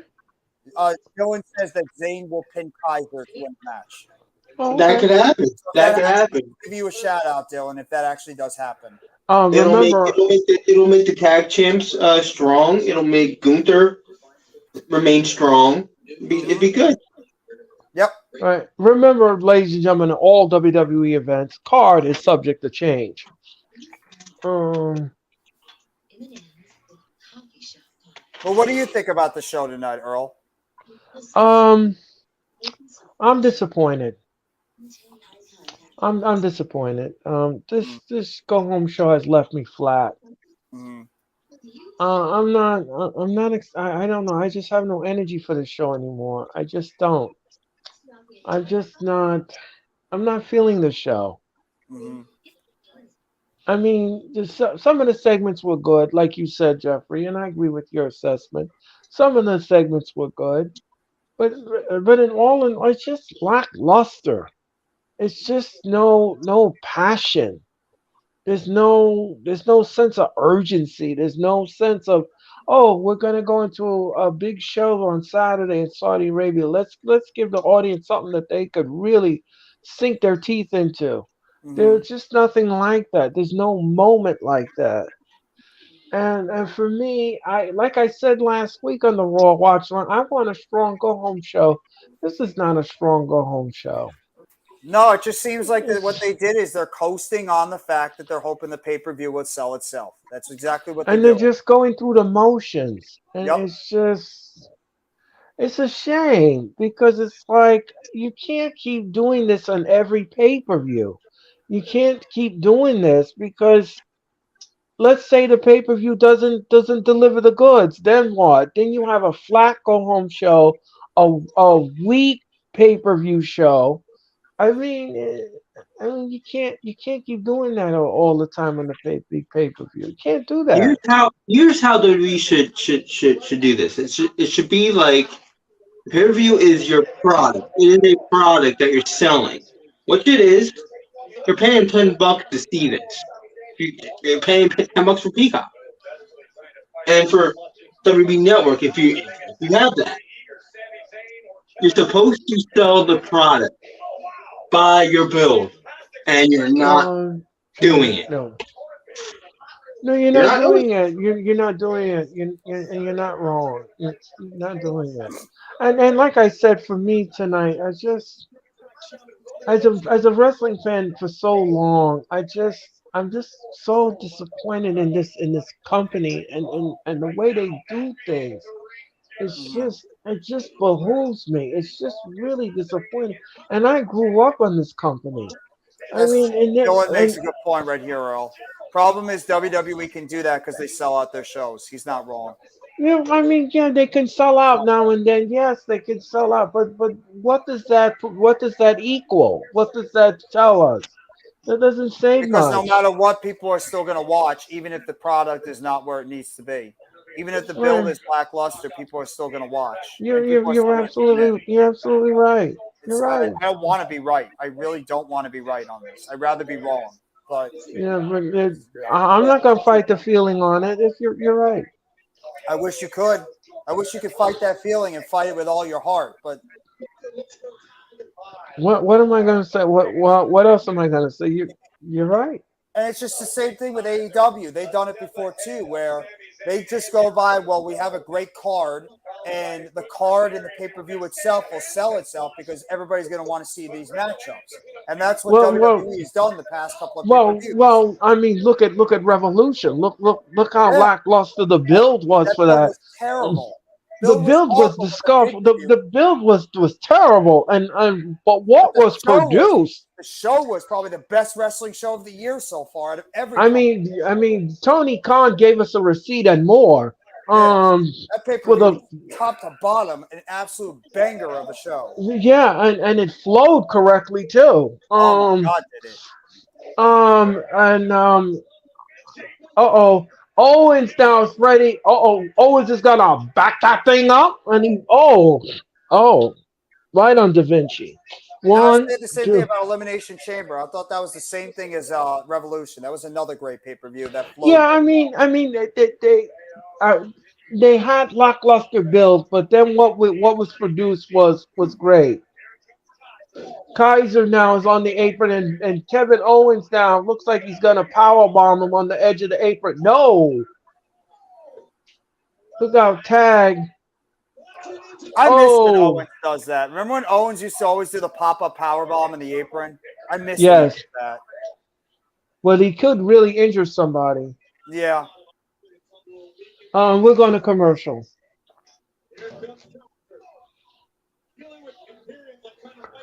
Oh boy. Nice drop kick there by Kaiser. I mean, Vinci. I mean. But you know something, Jeffrey. I agree with your point last week too. With Kaiser and Da Vinci. I mean, why are they losing so much in matches? Like, what's going on here? I'm at a loss. I'll try to tune in if you do anything, Raphael. Yeah, I don't understand at all why they do that, Earl. I don't. Congratulations, Raphael. Let's get you up to 500 subs, bro. Yeah, congratulations, Raphael. Y'all follow my boy, Raph, man. Go sub up Raph, man. Yeah, sub up to him. He's fabulous at his content. Ladies and gentlemen, we are in commercial here on Raw. You're not wrong. Kevin Steen was awesome. But Kevin is pretty good too. I am Earl Cole. That is Jeffrey Turner. That is Tyler. And yes, no, we're not wrestling. We're not lawyers. We are passionate wrestling fans. And you are. And you, what was that, Jeffrey? No, I'm reading her comments. This is Night of Champions sold out. Oh. I'm not sure if it is. I'm sorry to interrupt, bro, but I'm not sure about that. Yeah. They haven't said it. I know right now the construction is being done Yes. down in Saudi Arabia. It is being done. So it's happening this Saturday. And we will be on the air for the Night of Champions, ladies and gentlemen, at 12:40. There you We go. will There's Raphael's channel in the chat. Go sub up to it, guys. sub up to Raphael. He's fabulous. Yeah, go to our buddy and get him to that. Thank you, Nomads. Get that. Thank you, Get that Nomads. touchdown. Sorry for First wood. interrupting. Thank you, no Mets, no Jets. Thank you very much. We will be on the air for the Night of Champions at 12:40. Yeah. We hope that you'll tune in and give us all the love and the subs to each and every one of our channels. We greatly appreciate it and enjoy the Night of Champions. Now, the build for this show is lackluster.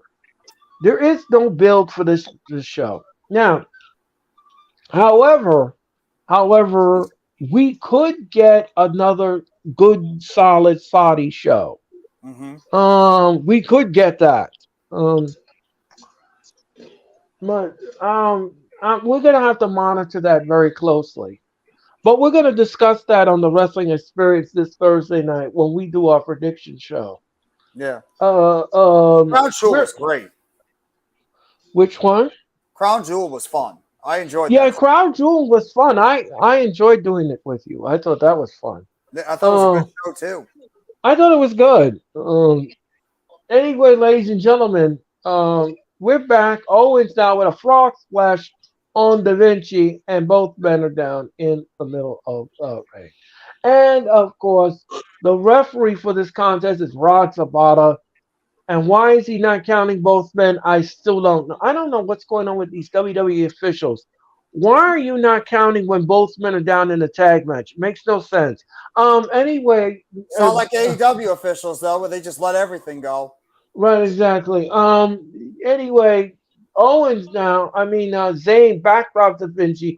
Down goes Gunther. Da Vinci with Kaiser is with Zayn, and then a legal man. Oh, 1, 2, no. I think because it's neither of these guys' shoulders were on the mat. I think that's why. No, but if both men are down, you're supposed to count. You're supposed to give us 10 But here's the thing. There's a catch though. When both guys down. And here comes good. Oh, what a chop to see. Huh? Oh, what a Michinoku driver by Sammy. There's a catch though, Earl. When both guys are down, yeah, they're supposed to count only if both guys are down and their shoulders are touching the mat. Not when they're like laying like this and trying to get up. Oh, okay. Okay. Thank you for that explanation, Tyler. No problem, bro. Now, ladies and gentlemen, now. Oh my God! Bro, Derek, no. Oh my God, Gunther's Zayn kicking at Sammy's chest. Oh. Look out! Kaiser now just threw out Owens on the ring, and he clotheslined and then what is this? He's trying to give him the Halua kick. No. But that's another move. That's another move I would never take in my life. Is one of Gunther's chops. Oh, Sammy. Not for 10 grand. Star. No, not for no money. Oh. Nothing you would pay me would make me want to do that. And Gunther now is rolling to the part, and he tags in Da Vinci. Da Vinci now, and look out. Oh, what a move by Sami Zayn. Sami Zayn now is in the zone and looks like he wants to give Da Vinci the Halua kick. You're not wrong, Sarah, on that. And look out, Gunther is grabbing Zayn's leg, and Owens down with a knee, and he throws Gunther over the Raw announced table. Nice. And look out, oh, Kaiser is out. And Da Vinci now, oh, what a clothesline. And look out, the Halua kick and a tag. and I a think you tag. both are on the same wavelength, Sarah and Dylan. I think you guys are both on the same And wavelength. look out! Here comes a frog. No, Swanton Bomb. 1, 2, 3. Owen, Zayn, and Riddle win On a the Raw. swanton bomb? Yes, Really? yes, Oh, that's why. Sammy hit the haluva kick on Vinci. right. He gave him the Halua kick to Vinci, and then Owens finished it up with a Swanton Bomb. Wow. They won with a swanton bomb of Vinci. Right, The haluva kick that really did it. So you were right. close on that one, Dylan. Yeah, he's like, damn. You're I close. will say this. Kevin Owens is a big man, but he hits one of the prettiest swanton bombs ever. He's so good. Kevin Owens, Yeah, Kevin Owens great. is my favorite. He's my favorite in this company. Kevin Owens I is my just favorite love wrestler. I just love when he backed that thing up and he You just mean the cannonball? yes, the cannonball, yes. That's my favorite. He's so good. I love saying that because Tyler likes when I say it. Anyway, ladies and gentlemen. Even though in Kevin Owens' situation, I would scream cannonball. No cannonball! As he said it. Right. But I usually say back that well, never mind. Anyway, and the win. And that's it. So at the Night of Champions, the triple main event, it will be the undisputed tag team champions on the line. Zayn and Owens will take on Roman and Sokoa. Oh, that is a thing of beauty, that swanton. Like he's just, how could somebody that big be that elusive and that skillful in the air? Exactly. Yeah. Exactly. I'm not that far off. Balor is one of my top guys too. I love Owens, and Gunther is up there too. Riddle is another one of my guys. I love Riddle. Nakamura. Riddle. Women, it's probably Rhea Ripley. It's probably Liv Morgan. It's probably Shotzi. Those are my top up there. I don't need any help. And Triple H now is confronting Cody Rhodes.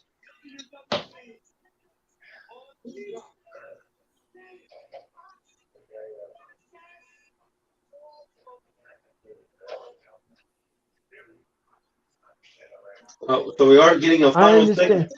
I understand how angry you are, said Triple H. I know. I know you understand that. You're the one booking me in the corner. You need to get a medical attention, Cody. I don't need any doctors. I don't need anything. I can tell you it's broken. I can just look at it, says Triple H, and it's broken. It's broken. I get it. I would question how tough you are. Afraid? Cody Trips is just looking out for you, bro. Yeah, he said he's not afraid of Lesnar. He's just looking out for He said you. if the doctor comes in and looks at that arm, I'm gonna have to scrap the match. Over an arm? You're gonna scrap the match over an arm? My legs work, everything works. I'm going to Saudi Arabia.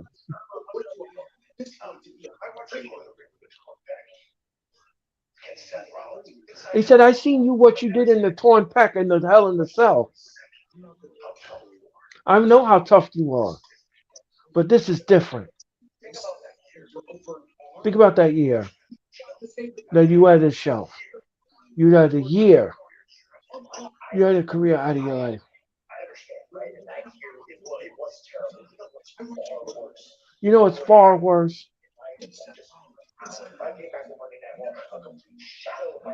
And then if I came back on Raw and be a shadow of myself.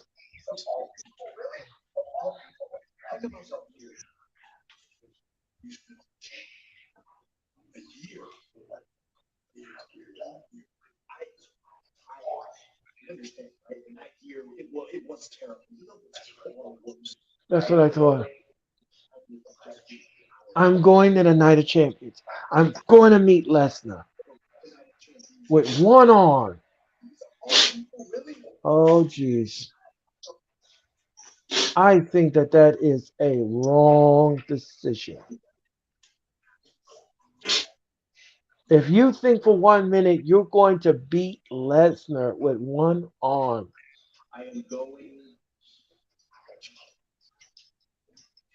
Triple H says, okay,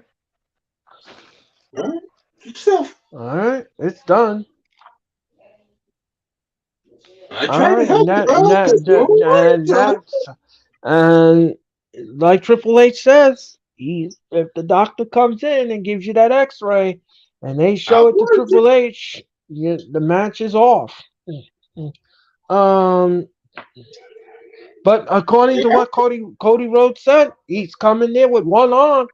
He wants to take on Lesnar. So So there you go. So the match is still on. Triple H tried to go in there and convince Cody not to do the match, but it looks like even with the arm right now, Brock Lesnar and Cody Rhodes will still be happening this Saturday at Night of Champions. The question and is Cody going to actually beat Brock with one arm and make Brock look absolutely just weak as hell?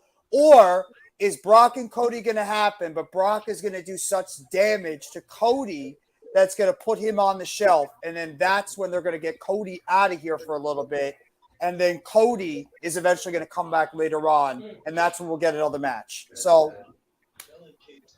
I don't mind the ending.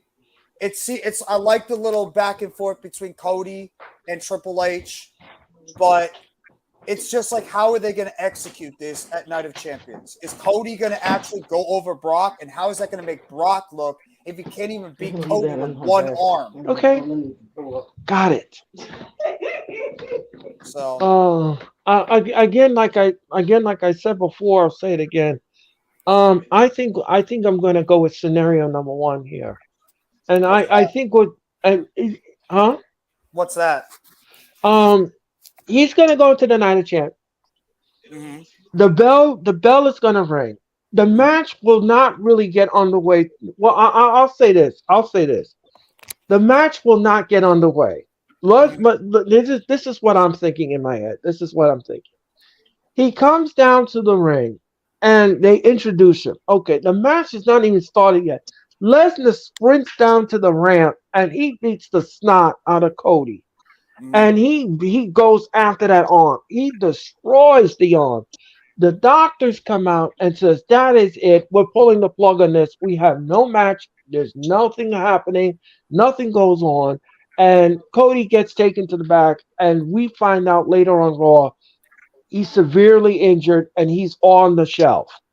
Okay. This will give Cody enough time to get healed up. And, well, of course, eventually he's going to have to finish the program with Lesnar at some point. But at least at this point, there's really nothing the WWE can do right now because their hands are tied here. They made a mess of this whole thing. They made a mess of this whole storyline, and they're the ones to blame for this. And they're the ones that need the proverbial mop to clean this mess up because this is a mess. This storyline is a mess. Without details, without construction of the feud, we're left pondering and wondering about what if, and then we have to piece together fantasy booking and interweave it with that and try to understand it. So, and then they think that we're the most dumbest people on the planet, that we're not going to know anything. We've been following this storyline now for months, and the thing is that there is no attention to detail in this storyline whatsoever. So I think what's going to have to happen here is what I said. The match cannot go on. It will not go on, and it's just Lesnar's going to destroy him, and that's going to be it for Cody, because that's the only way to save grace with this storyline, because it's a mess. Mm-hmm. Here's what I would like you said, and I agree with this. They booked themselves into booking hell with this whole thing. They did. They don't want. Here's the problem. What they need what they needed, and they're too far gone because they're too far into this damn story even Right. make a damn beginning to this to give us some explanation. They basically literally just had Brock Lesnar turn on him for no reason at all because they didn't give us a reason as to why he turned on him a few months Right. ago. A tag match that never even happened, and now they're months in, and now they had him break his arm. What's going to happen is the match is not even going to take place. There's going to be no bell. You said there was going to be a bell. There's not going to be a bell. Well, no, I changed my mind. I changed my mind with that. I think what'll happen is he'll come down to the ring. He'll make it down as far as the ramp. Lesnar sprints down from the back. He beats the stew out of him, re-injures the arm. They take him to the back. We get an explanation on Raw.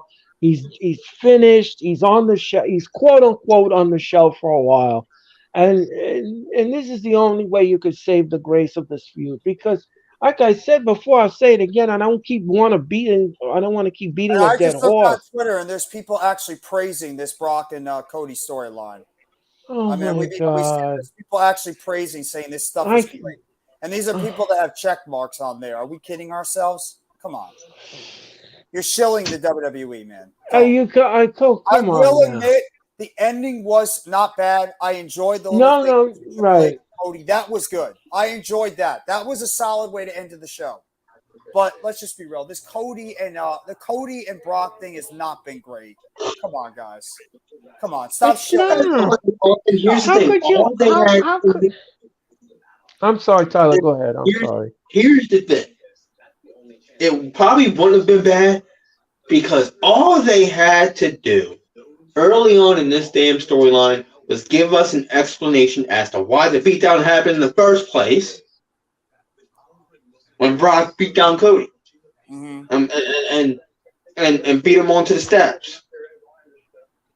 It's just like what me and DJ Storm said on his channel. You know, we deserve more than this. And We do. And here's the thing. Here's the thing. They're beating this storyline in our heads, regardless if we like it or not. That's the problem. They're beating this in our heads without an explanation, without a beginning, and like without you said, I'll tell you this much. When it comes to the description, when we do this show on Saturday afternoon, when it comes to the description of this match, ladies and gentlemen, I'm going to say the following: the match has no sizzle, the match has no stake, the match has no substance, and the match is lackluster, and that is the truth. That is and if you all sit there and you want to be a fan of this. If you want to sit there and be a fan of storylines that have no substance to it, you got some issues. Because obviously you can't be a wrestling fan. You cannot be a wrestling fan because this is not how you build a feud. This is not long-term booking. This is not how you do it. I'm sorry. I don't mean to be nasty and I don't mean to be mean and I don't mean to be facetious. But you cannot tell me as a fan of wrestling for almost 3 decades, you cannot tell me that this is the greatest thing you've seen on paper. No, it's not. This feud is. Newsflash, guys. I'm speaking to the same people that Earl's speaking to. Yeah. There's such a thing that you see in movies, that you see in TV shows, that you see in books. Storytelling. Storytelling takes a beginning, middle, and a goddamn end. We don't have a beginning to this damn story. No, All we have is a middle, and we're pending with the ending. Right. We don't have a beginning to this. The one thing I'm worried about this match is that they're trying to rehash the torn pec thing with Seth Rollins and just trying to make it be like Cody Rhodes is going into this match injured and he's going to be like a heroic guy. Here's the difference, though. That was a legit injury, and we all praised it because we've never seen it before. Now you're pretty much rehashing it with Brock Lesnar taking out the arm.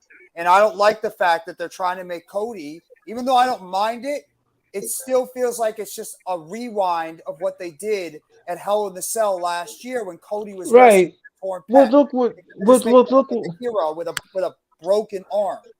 Right, and this is what Triple H was pointing out in the feud. He's talking about the torn pec and what he did in the Hell in the Cell. You can't compare that. That's like apples and oranges.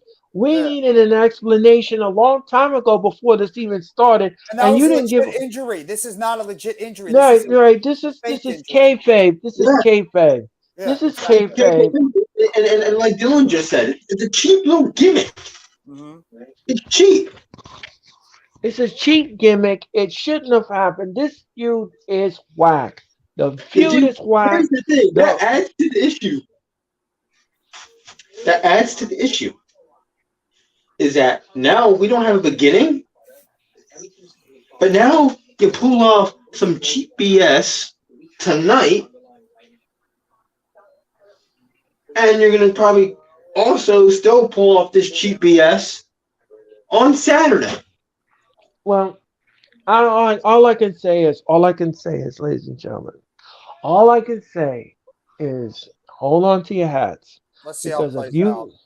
if you think that this was something, I'm quite sure they're gonna cook up something interesting for us to sink our teeth into this Saturday for sure.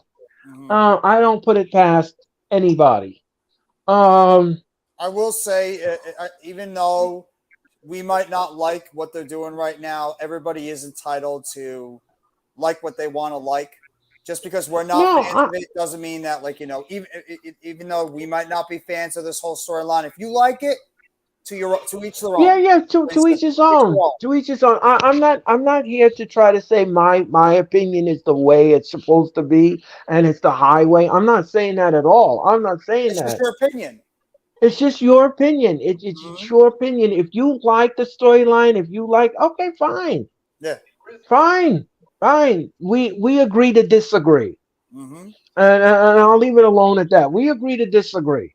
I'm not a fan of it. I don't like this kind of booking. I wasn't raised on that kind of booking.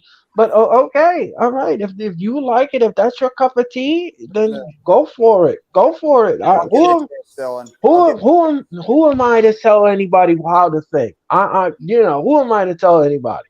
You know? And Dylan, I have to agree with that statement. It's not going to make sense. The only way, the most it won't make sense is if somehow Cody Rhodes has another heroic match and he beats Brock Lesnar with one arm. What does that say about Brock Lesnar if he can't beat Cody Rhodes with one arm? Hmm. That's not That good. that basically shoots Brock Lesnar in the foot. That makes Brock Lesnar look like a jobber, that he can't beat a guy with one arm. Oh, you can't beat a guy with one arm. You can't. Basically, it's basically saying, oh, you can't beat Cody Rhodes with his arm tied behind his back. I actually agree with what Earl just said before. Have Brock Lesnar, before the match starts, just beat the hell out of Cody so badly and destroy that arm that they have no choice but to not medically clear Cody. And then you put Cody on the shelf. Brock looks dominant. And then that way, I guess, you can hold off Cody and you can make him wrestle, get him healed up, take him off television, I guess, and you get him ready for SummerSlam. But in that time, when you It's do not going that, to make sense with a broken arm. How is he going to be able to do all this stuff with a broken arm? Right, exactly. But in that time, WWE, when you do this move, if you do this move, have Brock Lesnar come out, cut a promo, explaining why he attacked Cody months back and why he's continuing to terrorize Cody. Yep. And then you have your beginning. Then the storyline makes sense, and everybody goes home happy. I don't know about going home happy, but we'll wait and see on that one. But we would actually have some depth to the story. We'll have the meat of the story finally in the story. That's a nice gesture, Tyler. Unfortunately, we have to know who's driving the train. Anyway, ladies and gentlemen. Anyway, that's gonna do it for our show. That's gonna do it Thank you, guys. for Monday Night Raw. That's Thank good. you. So we got. So do we have grades? We have grades. For me, Minus, C minus, D plus, C minus. Okay. flat D. I'm gonna have to do the same. Flat D. That was not a good Raw tonight. Nope. There was so, some good moments like the vignettes and the two matches that were really good. Actually, three because the main event was really good. Yeah. But the rest of the show was just so lackluster. It took me out. It took me out. I'm so It was like- non-inspired. And I don't like it when it's like that because I want to watch wrestling and go, oh, I want more. I want more. For the entire show, I'm like, when is it going to end? When Right. is the show over? So, ladies and gentlemen, we will all be back again with you in cyberspace on Wednesday evening. And we will bring you the Thank you, AEW, Thank you. the AEW Go Home Show. Yes. We will bring you the AEW Go Home Show. Mm. Now, this show must have some substance to it. Yes. This show must have some good bookings to it, and this show must deliver. Not to break some the news good. real quickly, but the Denver Nuggets have officially swept the Los Angeles Lakers. So the Denver Nuggets have gone to the NBA Finals for the first time in their career. So just want to break that NBA news. The Denver Nuggets have officially swept the Los Angeles Lakers, and they are going to the NBA Finals. Sorry all to interrupt. Bye-bye, LeBron. Bye, Bye-bye, LeBron. Bye-bye, LeBron. Anyway, ladies and gentlemen. Anyway, ladies and gentlemen. We hope that we entertain you tonight as Raw did not entertain you, but we did. And Yeah, hopefully we filled that void for you guys. But we hope we filled the void. Anyway, ladies and gentlemen, we're gonna go from one lemon to possibly a sunshine-filled AEW show. And this will happen this Wednesday night from Las Vegas, Nevada. Shout out to LeBron. So, ladies and gentlemen, that is gonna do it. I'm Earl Cole. That is Jeffrey Turner. That is Tyler. We will see you on Wednesday night for AEW. Good night, everyone. Now with the hottest show in the universe, The Wrestling Experience, with your host, Earl Cole. Acknowledge me. Coming at you with all the dope shit, freshest WWE content, and also the AEW. You are now watching The Experience, The Wrestling Experience. Now with your host, Earl Cole.